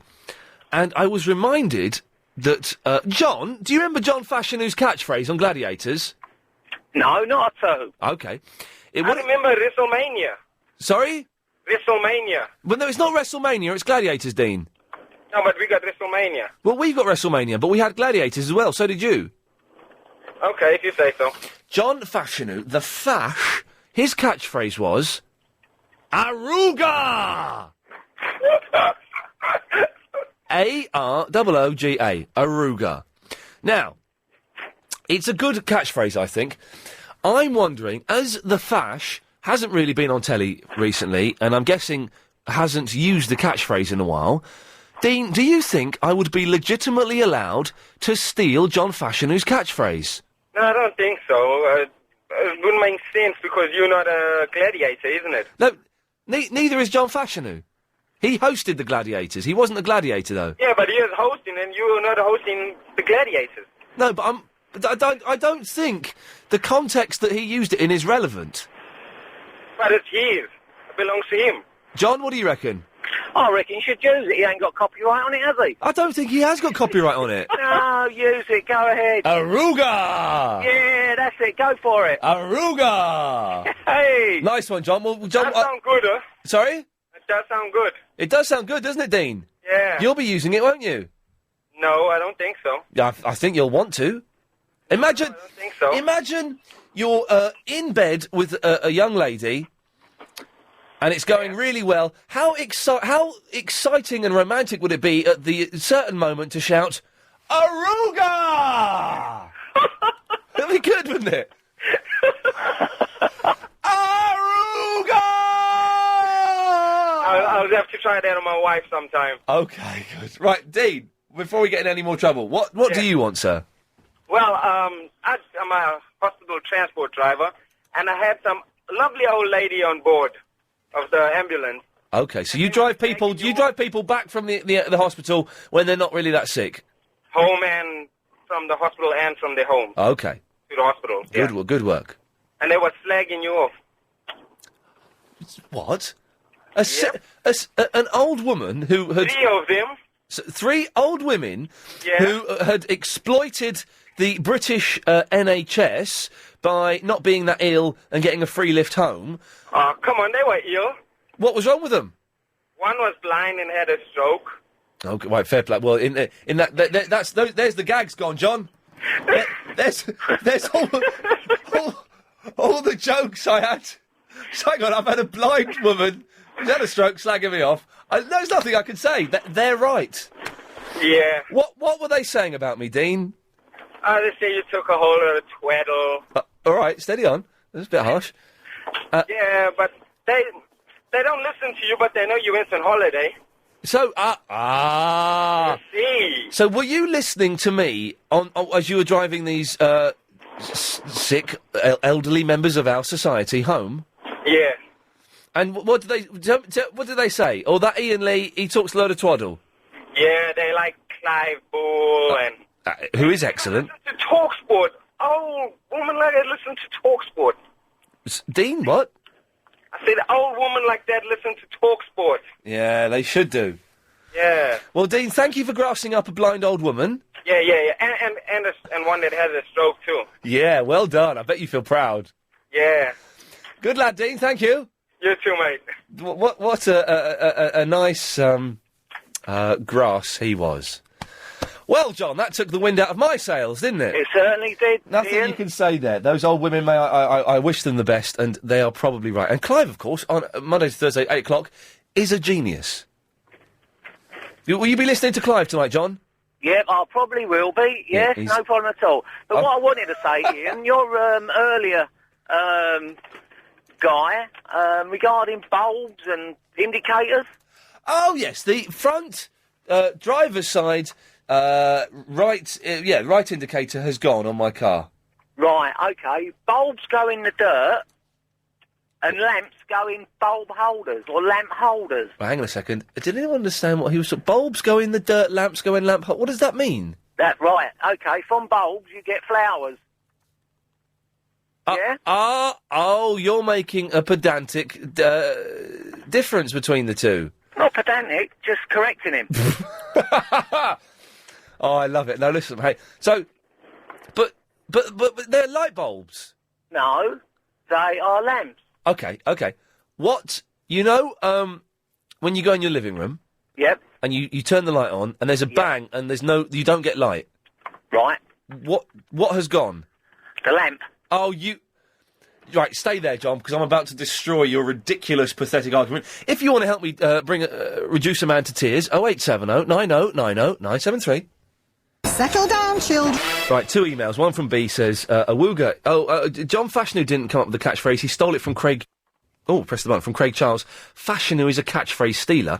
And Davidson, it says, it's not Aruga, it's Awooga. Which means I can say Aruga, and it's mine, legitimately. Aruga! Right, John, you're saying that light bulbs aren't light bulbs, they're what? What? Lamps. Right, Tony? Yep. Set him straight, mate. No, he's absolutely right. What? Hang on a minute. Bulbs go in the ground, lamps go in a fitting. Chris, why have you put... lamp fitting. Why have you put this muppet through? Hang on, but on the box of the glass thing that gives me light, it calls it a bulb. It's incorrect. What? They are lamps. How can... No. They can't be... No, they're not lamps. A lamp is the... Tell you what, Ian, if you have a look in the dictionary under lamp and bulb... Yes? It will give you the description. OK, well, I'm going to go to the online dictionary and I'll find out. But a lamp is the thing that I have beside my bed. Yeah, it's a bedside lamp. You're absolutely right. That's correct. That's the lamp. The whole thing is a lamp, not just the light bulb. No. That's a lamp fitting, in fact. That's right. And the lamp goes in a lamp holder. Exactly. There you go, Ian. No, you're wrong. Hang on. Same set of match. He's absolutely right. No, you're wrong. You're wrong. Hang on. Dictionary.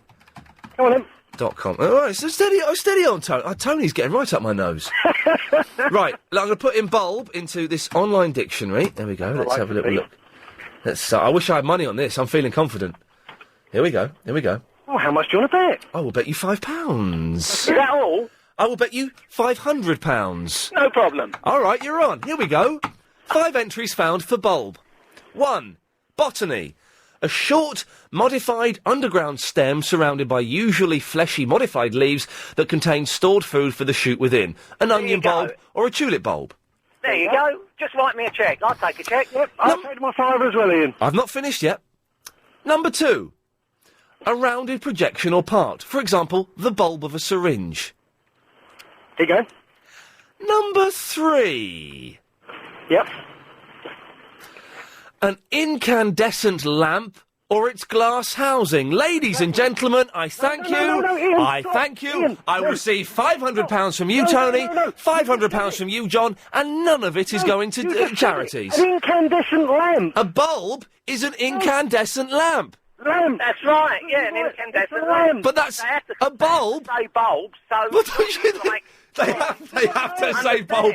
Of course they have to say bulb, because it's a word, you muppet. no bulbs go in the dirt. But according to this dictionary, a bulb is an incandescent lamp. That's correct. It is an incandescent lamp. It's not a Richard, bulb. steady on, John, steady on, Tony. Richard, tell him I'm right. Oh, well, I think you're right. Can I ask you, how do you know my name? That's quite a trick. Thank you. No, because it comes up. Yes. Richard, we haven't got much time. All right. Tell them I'm right. Yeah, you're right then. Well, Well, I don't know about that. But oh. Well, you don't know now, Richard, no? Well, I thought you were going to ask me questions. About what? About Superman. So what? Hey, Superman? Yeah. Oh, no. Listen, we've got to move on. Tony and John, send your cheques to LBC. No, you send us our check. No, you owe me £500. Yeah. I want to take it. You, I'm not being funny. You owe me £500. You owe me money. On FM. Aruga! It's my new catchphrase. I can say it because the Fash said awooga. So, therefore, I can legitimately steal that. Hello, it's Music Thursday. You've missed the music. Never mind. We'll do it again next week when Eduardo is coming in. In 11 minutes' time, we'll have the 11 minutes. Never mind. 31 minutes' time, we'll have the 5:38 daily correspondent update. We're talking about lollipop ladies, zebra crossings. We had a big argument about whether light bulbs were actually called light bulbs or lamps. I won that one, so thank you, gentlemen. I look forward to receiving my £1,000. During the argument, a very strange thing happened. Somehow I was connected to a man called Richard from the Hayes, who wants me to ask him questions about Superman. Is this true, Richard?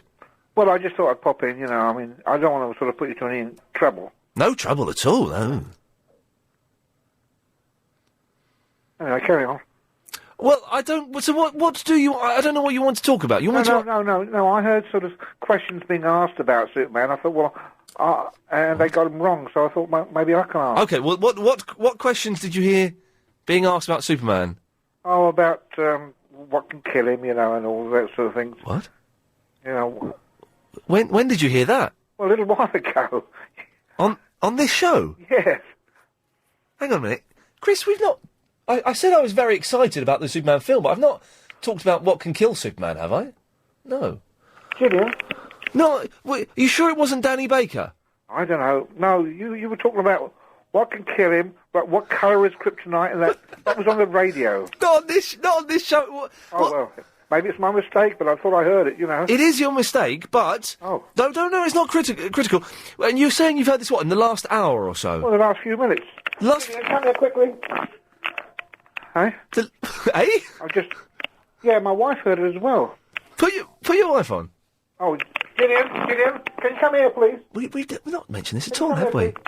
No. Did I hear... What?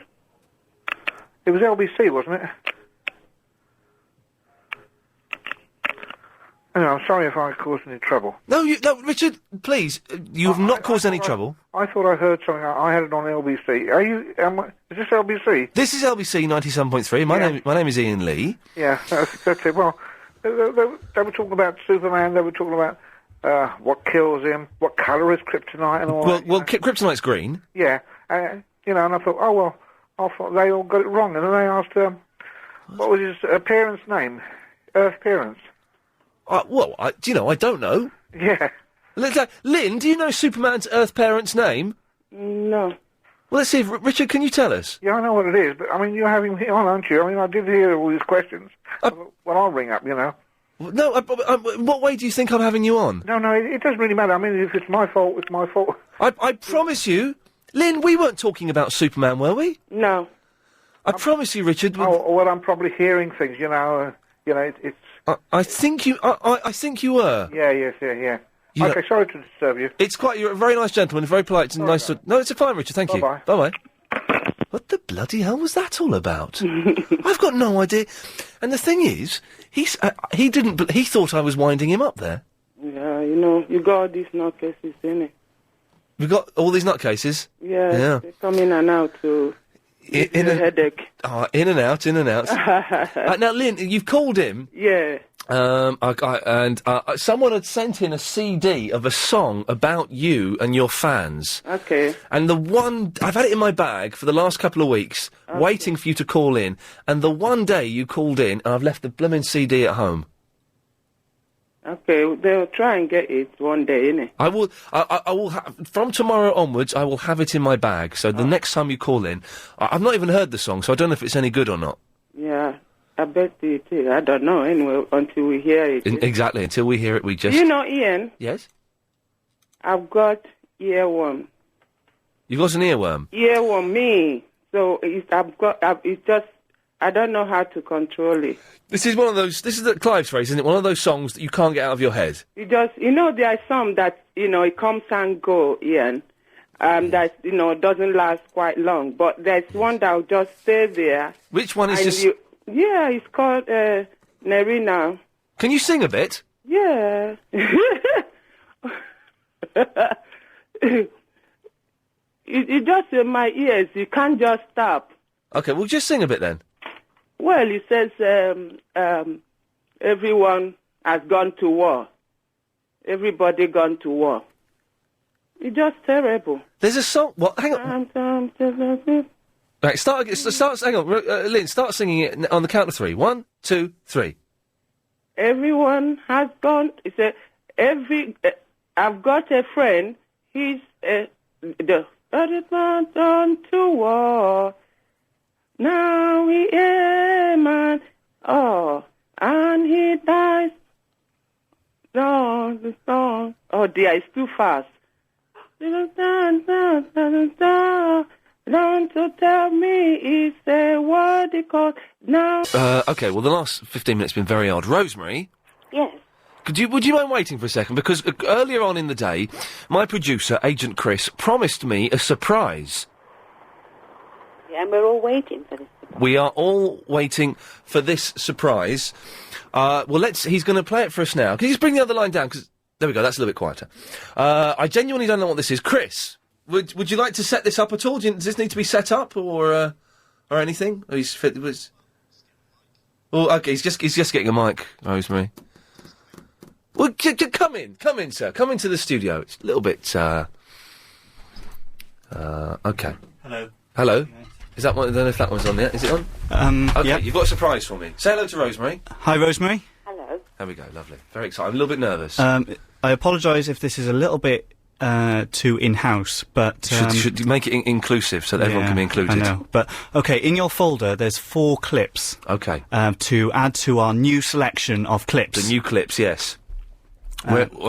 Clip 1, clip 2, clip 3, it's clip exciting. 4. I don't know what these are. No. Okay, shall I start with clip 1? Yes.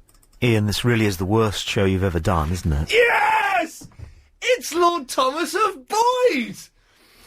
Do you know who that is, Rosemary? Sounded like you. It's Tommy Boyd! Tommy Boyd, oh. Do you remember him? Way back. Wait, he's got the sack from here twice. That's cool, isn't it? Okay, well that's clip 1. Clip 2. Let's move on to clip 2. This is Iain Lee, ladies and gentlemen. This surely is... Can't get any worse, can it? Oh, God, it's like when Brian Wilson phoned me up at my home. Okay, let's have, Tommy Boyd, by the way, is a big hero of mine, Rosemary. Yes, I know. I've heard you say so many times. This is why... You sound a little bit bored by it already. Oh, no. Let's have clip number 3 out of a series of 4. I'm Tommy Boyd. Yes. I'm happy to be Tommy Boyd. Yes. I'd be happy to be anybody. Except you, Ian. Oh, this is brilliant! Oh, this is genuine enthusiasm and excitement. Wow. Okay. Oh, I don't.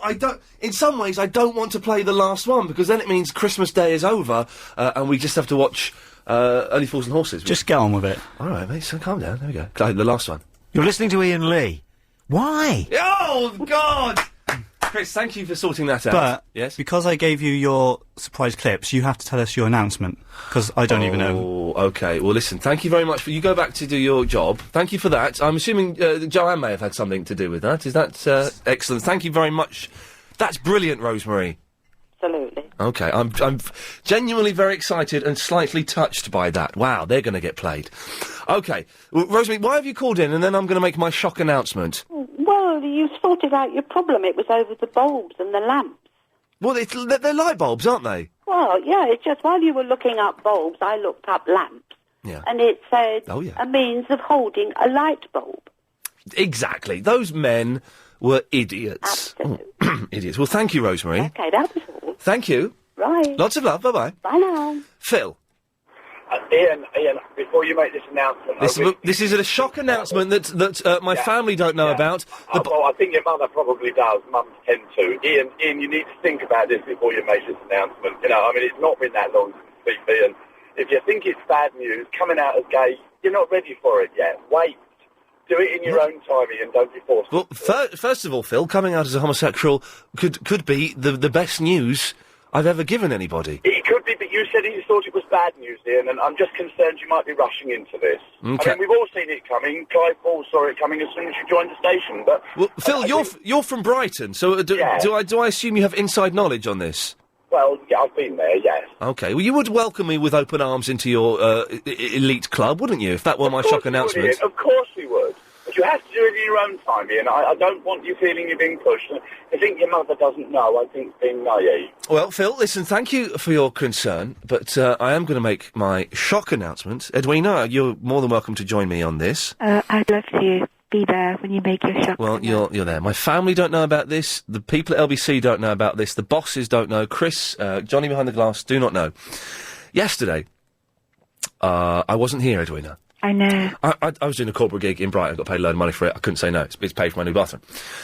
Earlier on in the day, I went. I had a full medical examination. Mm-hmm. I had a man insert a finger in my bottom. I had a man touch my testicles. Mm-hmm. Also, I was measured by a lady. Mm-hmm. I've spent the last 15 years of my life believing that I'm 6'4". Mm-hmm. I am under 6'3". No, I've been living a lie for years. She said, "Okay, you're just under 6'3". I went, "Whoa, hey, whoa, let's back up there, nurse. You're going to measure me again." And she did. She goes, "Right, stand." So I was standing as straight as I can. Mm-hmm. She went, "Yeah, no, you're just under 6'3". So I'm 6'2" and something. I'm virtually a short man, Edwina. Oh my goodness, Ian. I've spent my life genuine. This is not faux. Oh, let's pretend to be upset for the radio. This is genuine. Yesterday, I was gutted. I went to the loo. I had to go to the loo because a man had put a finger at my bottom. Mm-hmm. I don't know what that tests, but he did. Prostate. Oh, he was testing that, and I shed a little tear whilst on the toilet. I have always thought I was 6'4". I'm 6'2" and something. Oh my goodness, I'm sitting down. That is shock news. And it really is. It does make me question. A lot of my life has been a lie. But Ian, Yes. why don't you go for a bone density X-ray? Sorry? Well, sometimes you can shrink if there's a problem with your bones. Oh God. Yeah. That's the only measurement, Ian. Sorry, Raham? Is that the only measurements he gave you? Yes.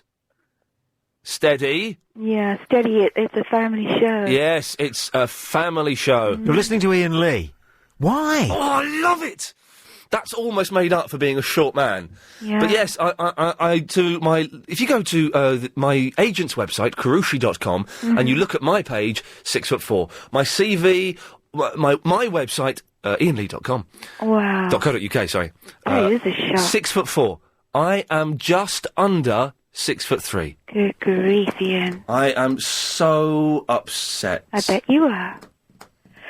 So your mum, have you told your mum yet? No, the thing is, she'll be watching Deal or No Deal, so she still won't know. I'll have to give her I'll probably go around and tell her in person. But Ian, you're over 6 foot. I mean, that's good.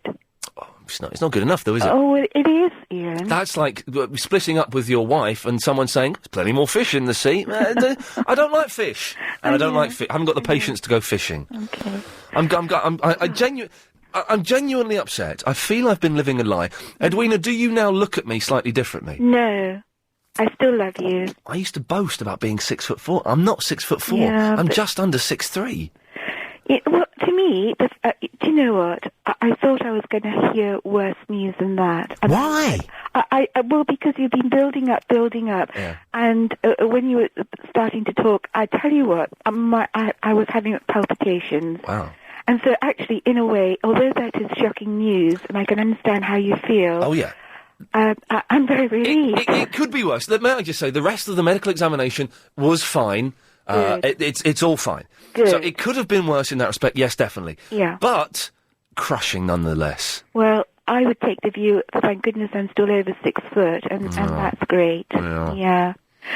Ian, I rang in because, you know, a little while ago you had a gentleman call regarding Superman. Yes. Answering questions. Yes. I was wondering, do you think he was listening to 11:52? Were they asking questions Well, about... it's possible, because I know it's the Superman premiere this evening, Yeah. but I would imagine it would have been... It could have been 11:52, but it sounds more likely to be, you know, Danny Baker or Bacon or someone.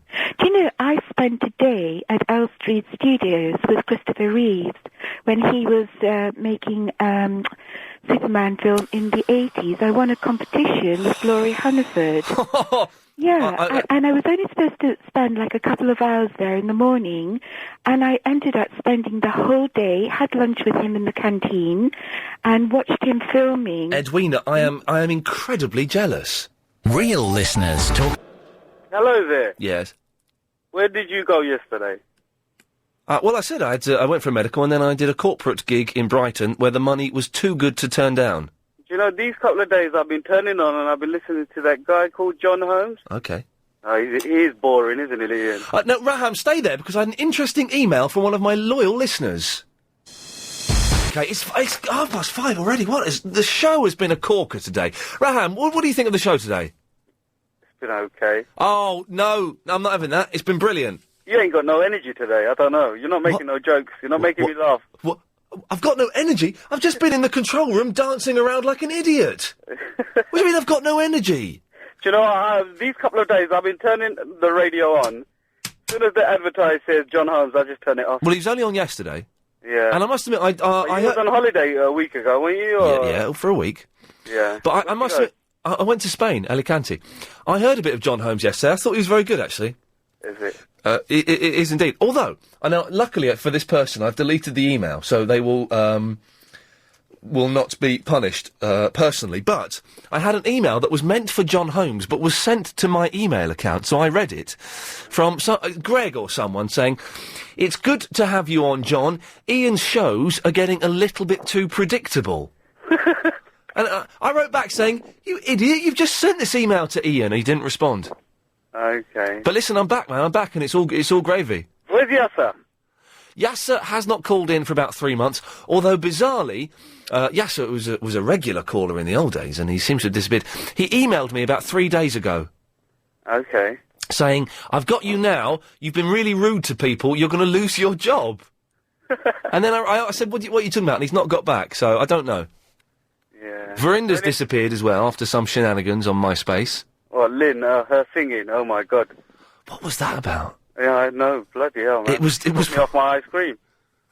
Oh, do you know, I could murder an ice. Do you remember when Cornetto was the poshest ice cream you could get? Yeah. And now they're like a bit common. No one has Cornetto. It's all Magnums now. Yeah, I like was it Twisters? No, what's a Twister? Oh, you don't know about Twister. No, I don't know about Twister. Twisted Twisters. Remember the chocolate Fritz, is it Fritz? Chocolate Fritz? Yeah. Is that like a funny feet? No, it's an ice cream. Well, no, funny feet's an ice cream. A lolly. A lolly. Say lolly again. Lolly. Lolly's a funny word, isn't it? It's like dolly, lolly. It's a weird word. What did the Italian player say to Zidane? Oh, don't... Now, is this going to be rude? No. Are you moving to West Ham?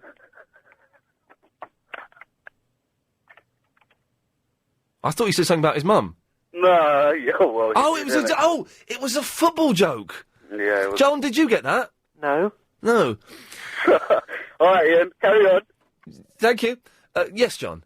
Bonjour, madame. Madame et monsieur, gracias, por favor, your letter. Don't panic about your height. Oh, I thought my whole life, let me explain, my whole life I've been led to believe I was 6'4". Yesterday it turns out I'm just under 6'3". Oh, well, not necessarily, because... What? when the people from the Guinness Book of the Records go to measure very tall people... Yes. Like Robert Pershing Wadlow, for example. Yes. What they do these days is they measure them in the standing up position and in the lying down position, but they measure them 3 times, each position 3 times over a 24-hour period. Oh, no, someone's just sent me an email saying it depends on what time of the day you're measured. Well, yeah, that's because your height can vary by up to about 1.5 inches during the course of a 24-hour period. So if you get up in the morning, you're very tall, and then you gradually shrink during the day because all the bits in your spine squash together. Well, I was measured at about 11 o'clock in the morning. And what time did you get up in the morning?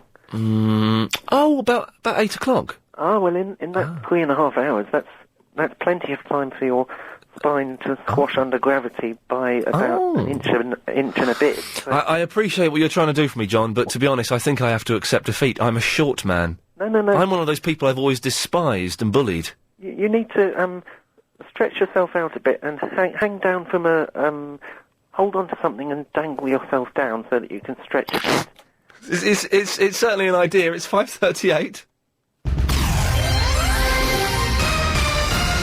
It's time for the daily 5:38 Daily Correspondent Update. Brought to you every day. Daily.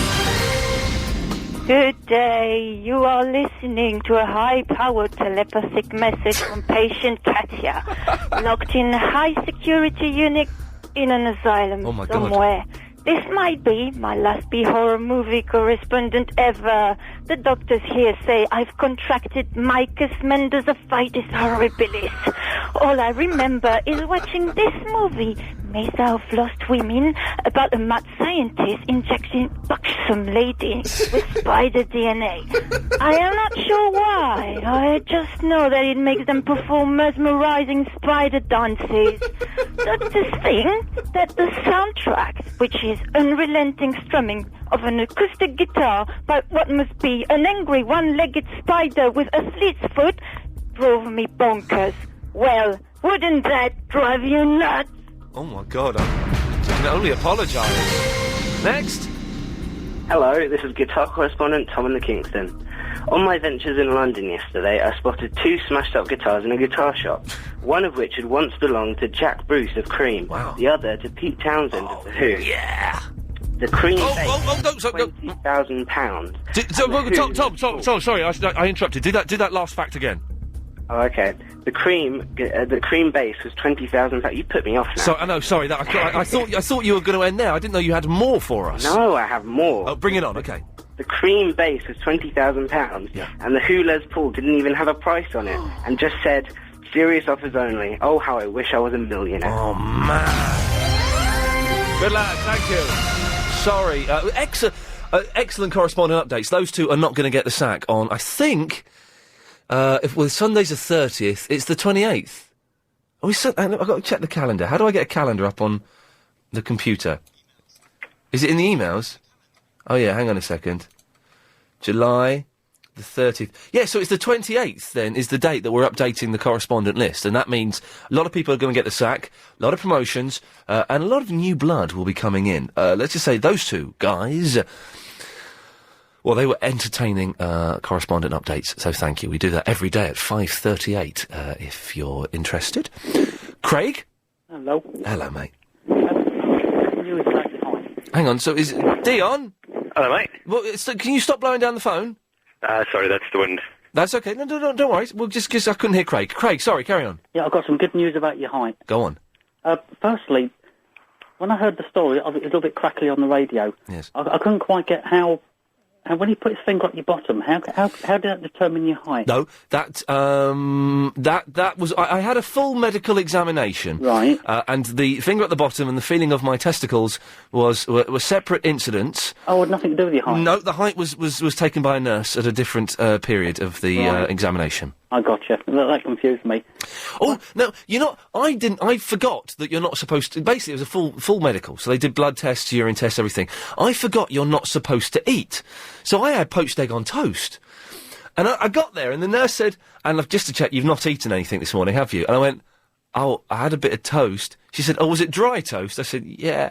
But I'd had, like, load of butter on it and egg. Is that going to affect my blood test? That's a blatant lie. No one knows thinking dry toast, do they, Ian? No, well, of course it was a lie. You knew that was a lie. Is that... But me eating egg and butter, is that going to affect my test results? Well, I don't know if it does. I mean, they may say, right, you need further investigation, you know? Well, they said everything was all right with me, which makes me think that I didn't give them a true... Steady on, Dion, what are you doing? Just checking the post. All right. So that makes me think that maybe I've got my tests wrong. Well, things you might have shadowed an underlying complaint now. Yeah, exactly. This is my worry. Isn't it? Yeah, innit? But, I mean, the other thing I was going to say to you was... Yes. Before I give you a solution to your height... Yes. Don't want to panic you, but my wife and I saw you on BBLB the other day. I'm not fat. No, we both said you've lost a bit of height. Oh, no, you did not!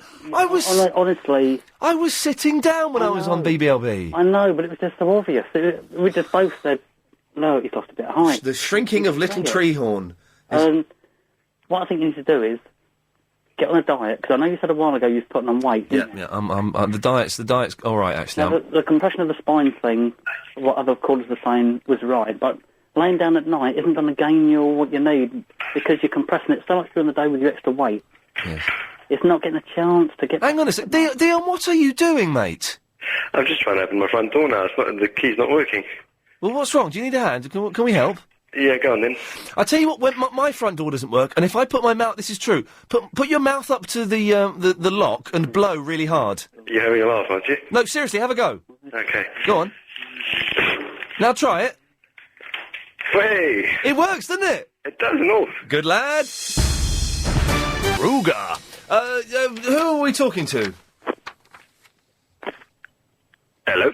Oh, it's Dion, wasn't it? It's Dion, yeah. Yeah, sorry, mate. Sorry, my mind was away then. I was being Chris. I was just whinging about being short. So, Dion, what can I do for you? Well, Chris phoned me back a bit late. I was actually ringing in about your whole light bulb lamp debate. Okay, well, it's not too late. We had some idiot phone in and say that a light bulb isn't really called a light bulb, it's called a lamp. Well, he is correct, but I can see where you're coming from. Well, no, I'm coming from the correct point of view. He's talking in the old-fashioned sense. Well, in the trade, in the electrical trade and the building services trade, it's known as a lamp. In the real world, though, it's known as a bulb. In layman's terms, it's known as a bulb, yeah. But in layman's terms are more accurate than your vague private language that Sparks might have. Well, Sparks is I'm not a Sparky, so... Are you a chippy? No, I'm not a chippy. Are you a bricky? I'm not a bricky. You're a plasterer! I'm not a plasterer, no. Are you a roofer? No, I'm not a roofer. Are you a builder? I'm not a builder. Decorator? No. Gardener? Carry on. I don't know what... Are you a tarmacker? I'm not a tarmacker. Plumber? No, getting close. Getting close. So it's to do with water? Pipes? Sort of. To do with pipes? Gas. Well, You're a gas. No, wrong. Air conditioning. Who was that? Oh, I don't know. What did he say? Mark, is that you? Oh, sorry, Ian. That's all right. No, sorry, you're on the air. We've just worked out that Dion he works in air conditioning. Air conditioning? Yeah. The without being rude, the least essential part in any household. Well, it's not really. Well, yeah, okay, household, yeah, but commercial, quite important. No, you're right. But we're big fans of the AC, as we call it, here at LBC Towers. Yeah, yours was playing up not so long ago, wasn't it? Was it drained? Oh, I don't know. How does because you can get diseases from air conditioning? You can if it's not looked after properly, and also depends on what type of system you have installed. Oh, well, it's all very controversial. Well, Dion, listen, thank you for that, but they are light bulbs. Yeah, fair enough. Good lad.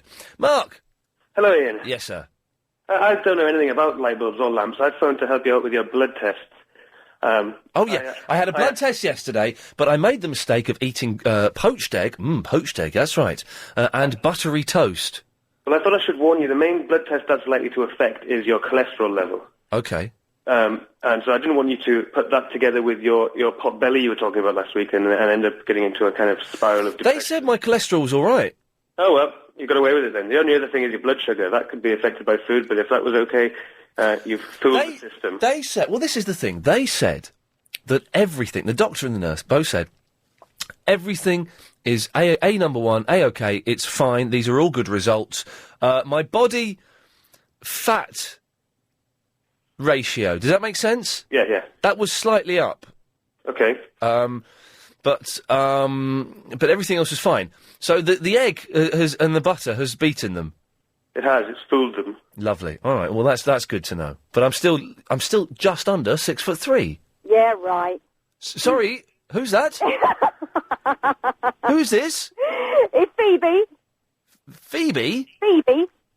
Well, I'm talking to Mark, Phoebe. Oh, no, you're not. Not now. I am the wife of the man you keep calling an idiot. Mark, I've got to go, mate. I've got Phoebe here. Okay, take it away. Thank you for that. You're welcome. Even though you were very interesting and I could have talked to you for a few more minutes. I'll call again some other time, don't worry. Please do, because she sounds like she's going to be trouble. Yes, that's right. To you. Okay, lovely. Right, what do you want, Phoebe, John's wife? Right, yes, John the electrician. Next time you need a Sparks, I truly hope you ring us. I'm going to be typing your invoice and you are going to pay the price. Well, hang on a minute. I'm not going to call you then, am I, if you're going to charge me over the odds? You're not going to know, and it's not a light bulb. No, it's a light bulb. No, it's not. It's a lamp. A lamp. Why do you keep adding ER to the end of words? Because you're driving me up the wall. You keep calling my husband an idiot. And you know why that is, don't you, Phoebe? Oh, try. Go on. Yes. Because he is an idiot. No. Well, next time you need a Sparks, I'm going to send him round, and I'm going to get him to barbecue you. Hang on. Verinda, I hope you're listening to this. Yes, Sam. John's wife is threatening to murder me. No. Just make it crispy around the edges. Who's John? John is the... Get this, Verinda. John's wife and John, you know light bulbs? Yeah. He thinks they're called lamps. But you dwarfy tart, you keep calling my husband an idiot. And lamps, as we all know, are the things you have beside your bed. Only because he is an idiot. Oh, and I know where you live. Huh? Oh, makes me so angry. They're not called bulbs. I've got rid of her, Verinda. She was a muppet. Yeah. How are you? I'm alright. You're alright after the troubles? Yeah. I've done as good a clean-up operation as I can do. Alright, thanks for that. And messages have been sent to MySpace. Yeah. And bannings have taken place here. Yeah. And there's can I just say who's phoned me up? Well, do you want me to say what's happened? Yeah. Basically, someone posted on MySpace Verinda's mobile telephone number, which created controversy. And have you had many phone calls, Verinda? Yeah, loads. Right, I tell you what, stay there. We will find out who has been bullying an 18-year-old. Dear, I feel terrible. After a bit of this. Sapphires, silver, gold. It's got to be gold. My best friend's a diamond. Whatever your favourite, you'll always find a sparkling array of jewellery at the heart of Hatton Garden. Throughout July, you'll also find an extra 10% off everything. Precious stones, jewellery, watches, gold, silver, it's all yours for 10% less. The Heart of Hatton Garden Jewellery Emporium, open Sunday to Friday at 32 Hatton Garden, close to Chancery Lane and Farringdon Tube. Visit heartjewelleryemporium.com. Chancery Lane, please, mate. This one-way system's doing my nutting. They've only just rerouted it through Oban, and now they've changed it back through... Oh, can you email those spreadsheets to Joe and upload the designs to Phil? Now all of London is a hotspot. Anywhere in the capital can be your office instantly with Vodafone's new 3G broadband data card, including your taxi. For more about mobile office solutions... So let's get this straight. Verinda's phone number was put on MySpace, so how many people have phoned you up? Quite a few, but I'll only remember about 3 or 4. Okay, and have they been nice or nasty to you? Only one of them has been nice. Only one has been nice? Yeah. Oh, mate, go on. Who's called you? The person who's been nice to me is, Dave, your correspondent. Oh, Dave, the longest stuff correspondent? Yeah. Oh, good lad, okay. And then there's been Badea. Yeah. Amit. Yeah. And Ben. From him or the banned one. And have they... Well, he's not banned now. Everyone's unbanned now, apart from the person involved in this Watergate-type scandal. And how bad have they been? Well, they've been quite bad. And surprisingly, they didn't withhold their number. Oh, so you've got their numbers? Yeah. Well, you can give them a call. Yeah, I don't want to waste my money on them. No, I don't.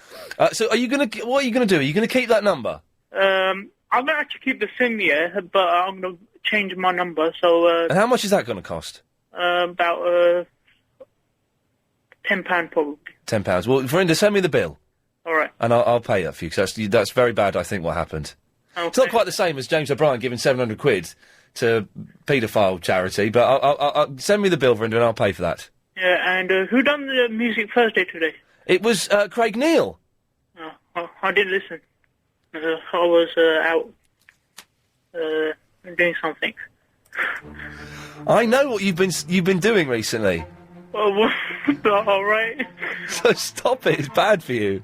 Anyway, Verinda, stay there. Don't go. If you missed the show, it sounded like this. It is Music Thursday. We'll do okay, forever in blue jeans. Oh, hello, I just suppose you could give me one, could you please? Sorry? What's my name?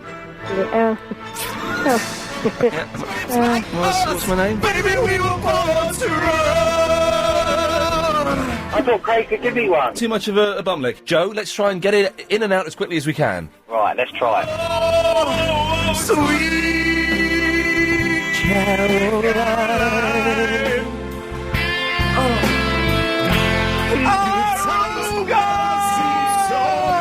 I'll have to try that on my wife sometime. I was measured by a lady. Now, God will be so what is I am under 6'3". Sounds good to me. But then again, I was working on the show, so I guess you could say that I am slightly, ever so slightly, biased. So, let's ask a caller. Verinda, what did you think to that? Oh, brilliant. Absolute brilliant. And what was this big shock thing that you were talking about? You know, that you said, I've got some shock news that my family don't know about, and nor does anyone from LBC. What was it?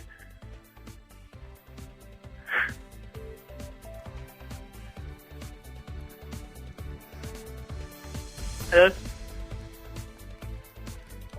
Still there?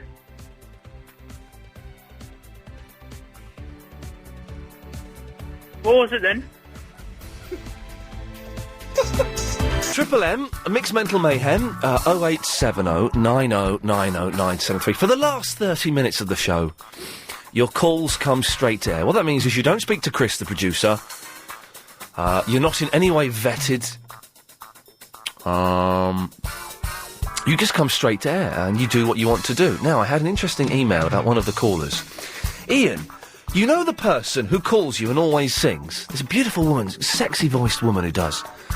The one you keep saying, oh, you're hot, you have a sexy voice. Didn't you notice it's a man? It's a man with a camp voice. Well, Claudia, if that caller does come up, I think you'll find you're talking out of your bunghole. I said bung. Line 6, you're on the wireless. Here we are, we've just begun. Told ya. And after all this time, my time has come. Yeah. Yeah, here we are. Oh, oh. Still going strong. Kiss me. Here on the place where we belong. You're so hot. Oh, it's a new world. It's a new start. Yeah. It's alive with the beating of young hearts. Now, how can you say that that sounds like a camp man? That's obviously a hot, mysterious, sexy woman. Line 7, you're on the wireless. Hello, Ian. Oh, dear. How are you? Yeah. Just thought I'd let you know the catchphrase Aruga was not actually John Fashnu's. No, he said awooga. But it actually originated from the actor turned druggie Craig Childs in 1993 when... Well, now, steady on. Allegedly, according to various newspaper reports, Craig... Craig pressed the button just in case there. Did you press it as well? I did it, didn't I? Okay, we have to do a dump there, just in case. Craig Charles is a very talented man. He's good in Coronation Street.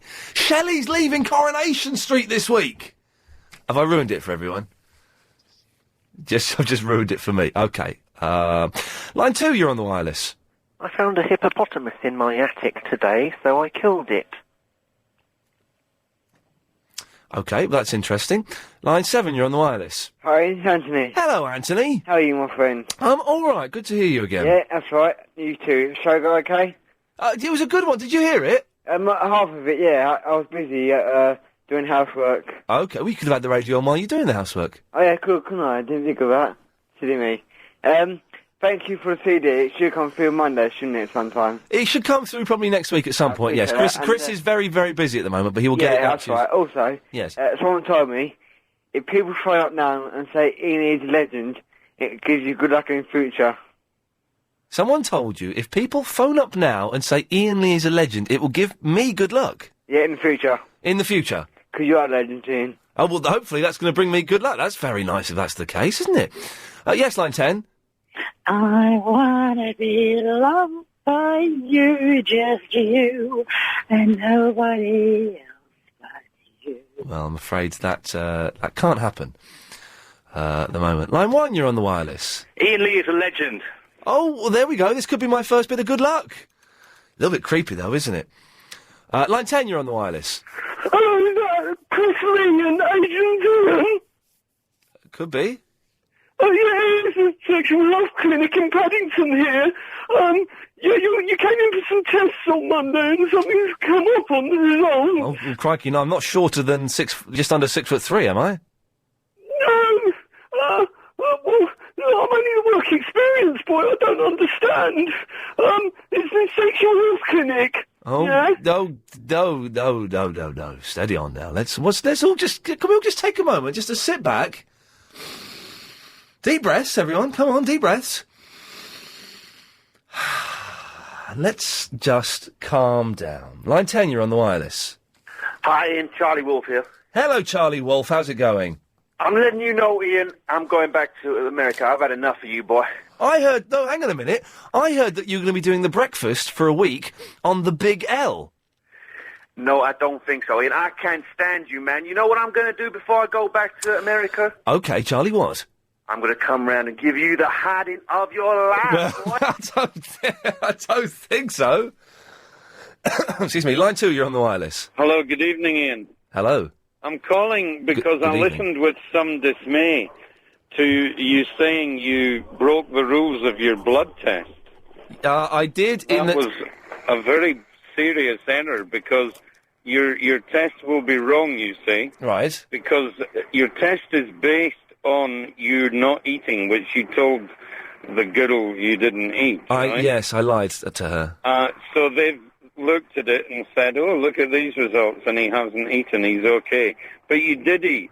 Yeah. So you need to go and do it again. You might have a penile issue, for example. Please, can we just not make it mucky or anything? I know the bosses are listening today. Line 1, you're on the wireless. Oh, when you go down Lambeth Way, any evening, any day, you'll find us all doing the Lambeth Walk. Aye!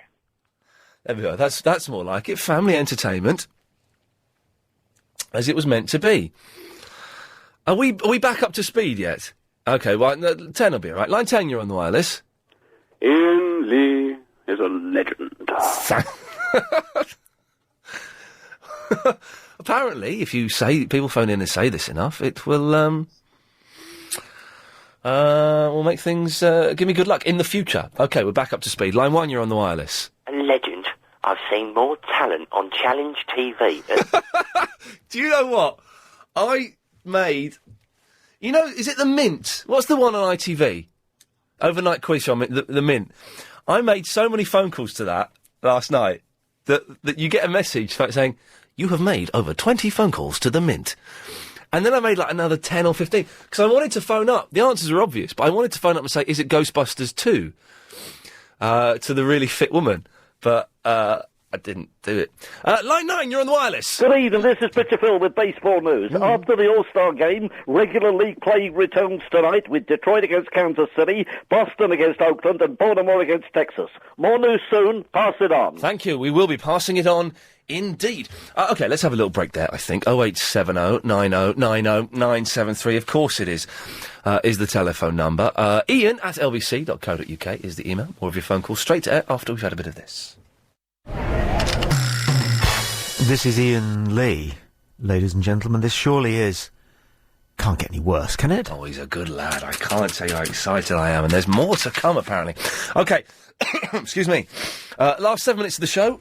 Heating's a little bit too high there. Your call's going straight to air, 08709090973. I had to dump someone earlier on for being vaguely... Is it libelous? Is libelous by claiming that someone was a drug addict. We can't do that, so just be a little bit careful. Let's stay with this side of the law. I'm in enough trouble as it is already. Line 5, you're on the wireless. Good things come to those who wait. They do. Patience is a virtue. They do say that patience is a virtue. How can anyone think that's a bloke? Line 9, you're on the wireless. Oh, no, line 9 bottled it. OK, let's go. Let's try this line 9, you're on the wireless. Kenny's congestion charge, it hasn't been a hit.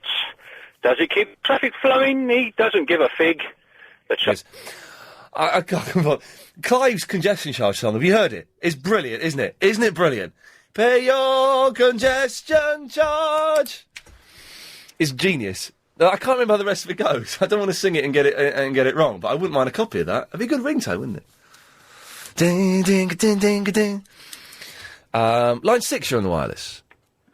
Pump up the jam, pump it up, pump it up. A little bit more. Get your booty on the dance floor.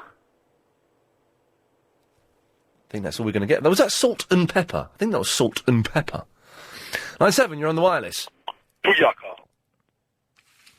OK, very good. Line 10, you're on the wireless. Hello, I had a little nut tree. Nothing would it grow, so I dug it up and burned it and bought an apple tree instead. OK. Line number 3, you're on the wireless. OK. Line 1, you're on the wireless.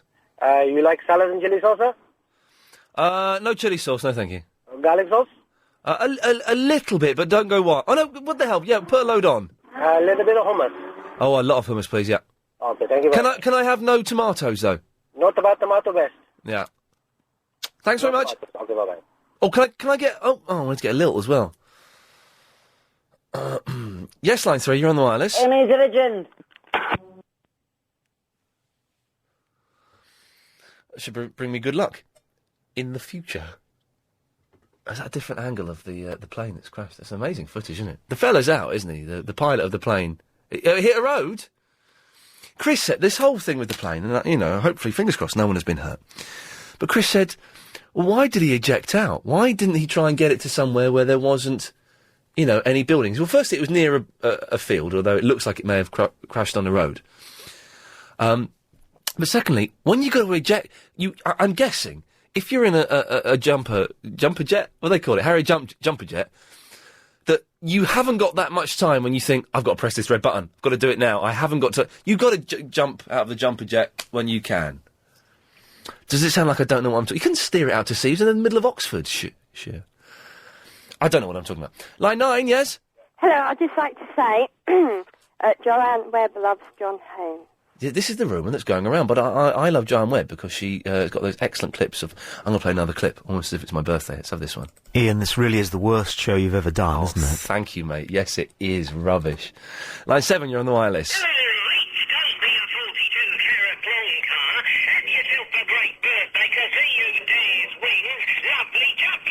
Oh, it's the birthday cards with Del Boy, but it's not Del Boy. It's someone called Winky Winker or something. His name's Steve Winker or something. Oh, absolutely true.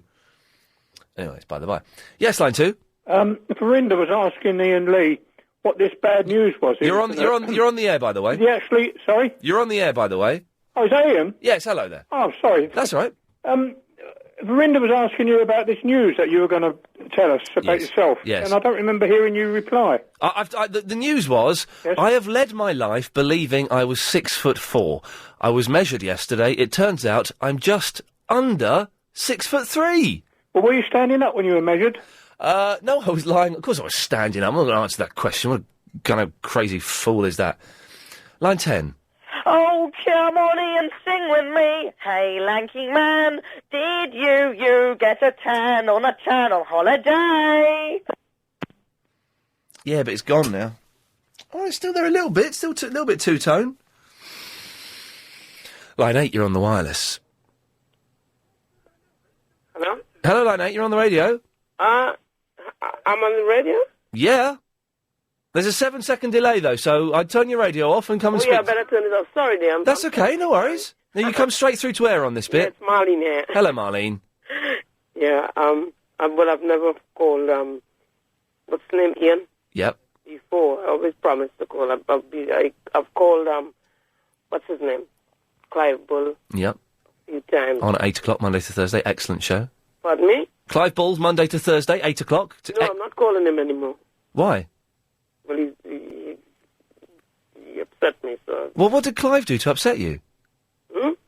What? I say, what... No, well, that's not what I rang about. But what did... How could Clive upset you? He's lovely. Well, he is. That's why I've been listening to LBC for years, you know. It sounds All like of it. you, for Yeah. years. Yeah. I keep my radio on the dressing table up here. Yeah. That's why you were hearing it just now in the Of course, yes.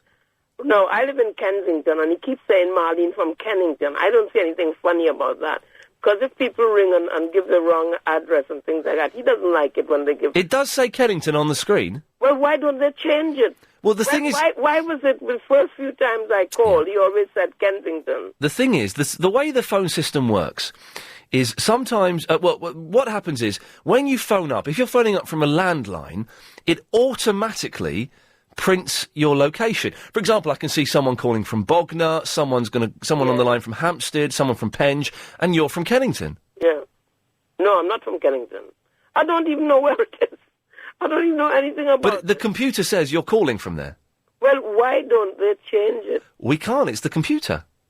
Well, I don't know how it came by. Don't let that put you off calling Clive, just No, because I'm the not computer calling does him it. again. No. Because of the computer? I mean, I didn't say my name was Brenda or whatever. My name is Marlene, and it's Marlene. I know. You know? Is it? Why? He spoke to somebody rang him day before yesterday when I called him. Yeah. Because I just said, look, goodbye, and I was.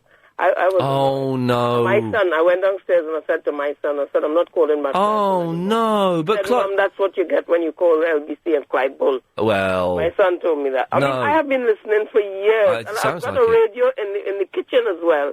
That's on 24 hours. You know? But give Clive another chance. And what does it... He said, somebody rang him up and said... Yeah. A female phoned him after I spoke to him. A woman, yes. And I'm on the radio. You're on the radio now, yes. Oh, my goodness.